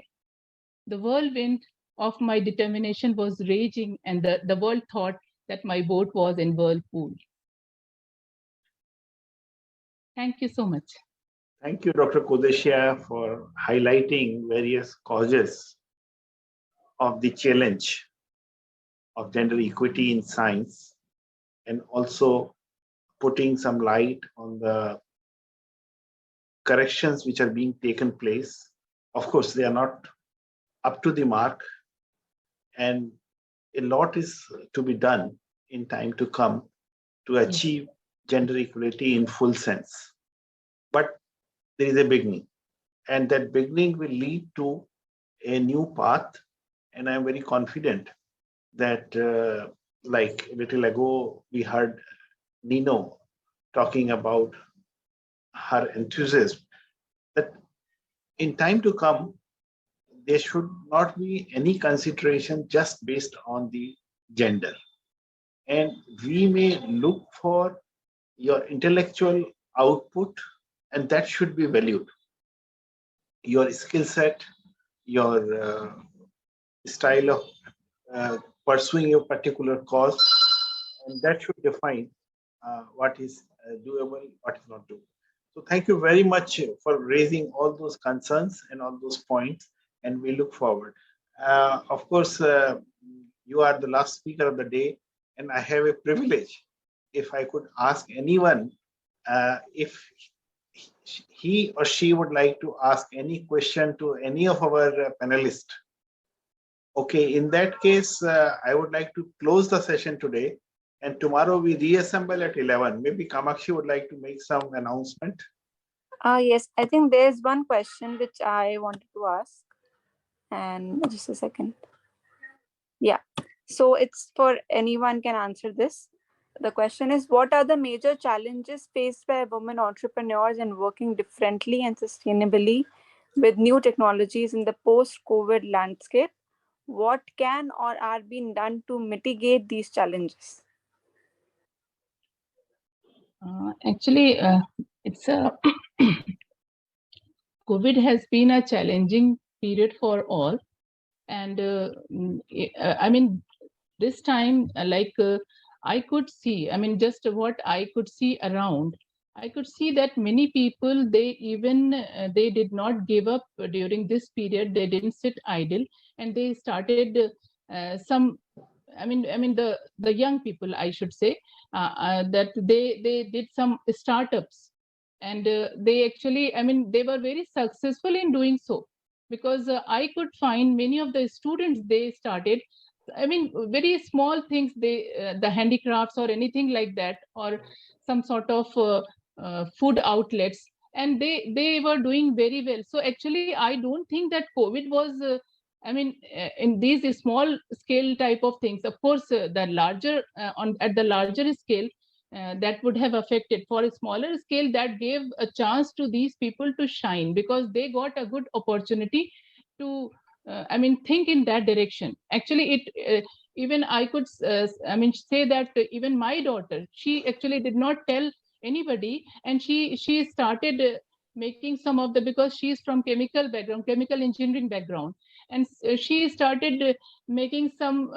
oil which is actually purely herbal oil, as well as some other type of items related to the skincare. And actually she got very good subscribers also, because all virtual business was going on. And I could not imagine that, I mean, she had got that talent. So some of the talents, they actually, because you know how the conditions are there, people also start adjusting to those conditions. And the sharp people, they always pick up actually good cues out of those, so they don't sit idle. Of course, on a larger span, if you see, many of the companies, they actually suffered because of the lockdown, they were not having the access to the workers or other things. But for a small scale, you can say startups, actually it promoted many of them, and many of the younger lot, they actually got good ideas. That I know. But I don't have any statistics of, as you said, your question should be dealt with proper statistics, isn't it? Yeah, So, thank you, Dr. Kodeshia. In fact, I remember that whenever there is a situation of uncertainty, it is also a situation of opportunities. And you could prove yourself in that particular hour. Remember, when the COVID came, we did not have facilities or infrastructure even to produce mask, the PPE kit. It just took some time. And thanks to the ladies who initially volunteered in producing mass quantity of the mask. Of course, they were just masks, and with time, we improved upon them. And today, we are very happy that in India, at least, we have got nano-fabricated mask, which does not weigh much. You can breathe through, or rather run through. If you are running also with the mask on, it doesn't matter. So very high quality mask, and that too at an affordable price. You can get such a good mask at about 25 rupees or so, and this is possible. So mask is not the only option. In fact, if you see the entire period, most of the initial period of COVID, when you were forced to stay at home, lot of new thing came which one could do simply by application of concentration and focused approach. We had lot of development in the area of informatics. In fact, this conference also is courtesy COVID. Otherwise, we would have met in person. Yes, yes. But this has provided us an opportunity, and a lot of development in informatics has come in this period. Lot of development in pharmaceutical sectors. Yes. So we know only the vaccine which have been approved by WHO, but then how many of them tried it?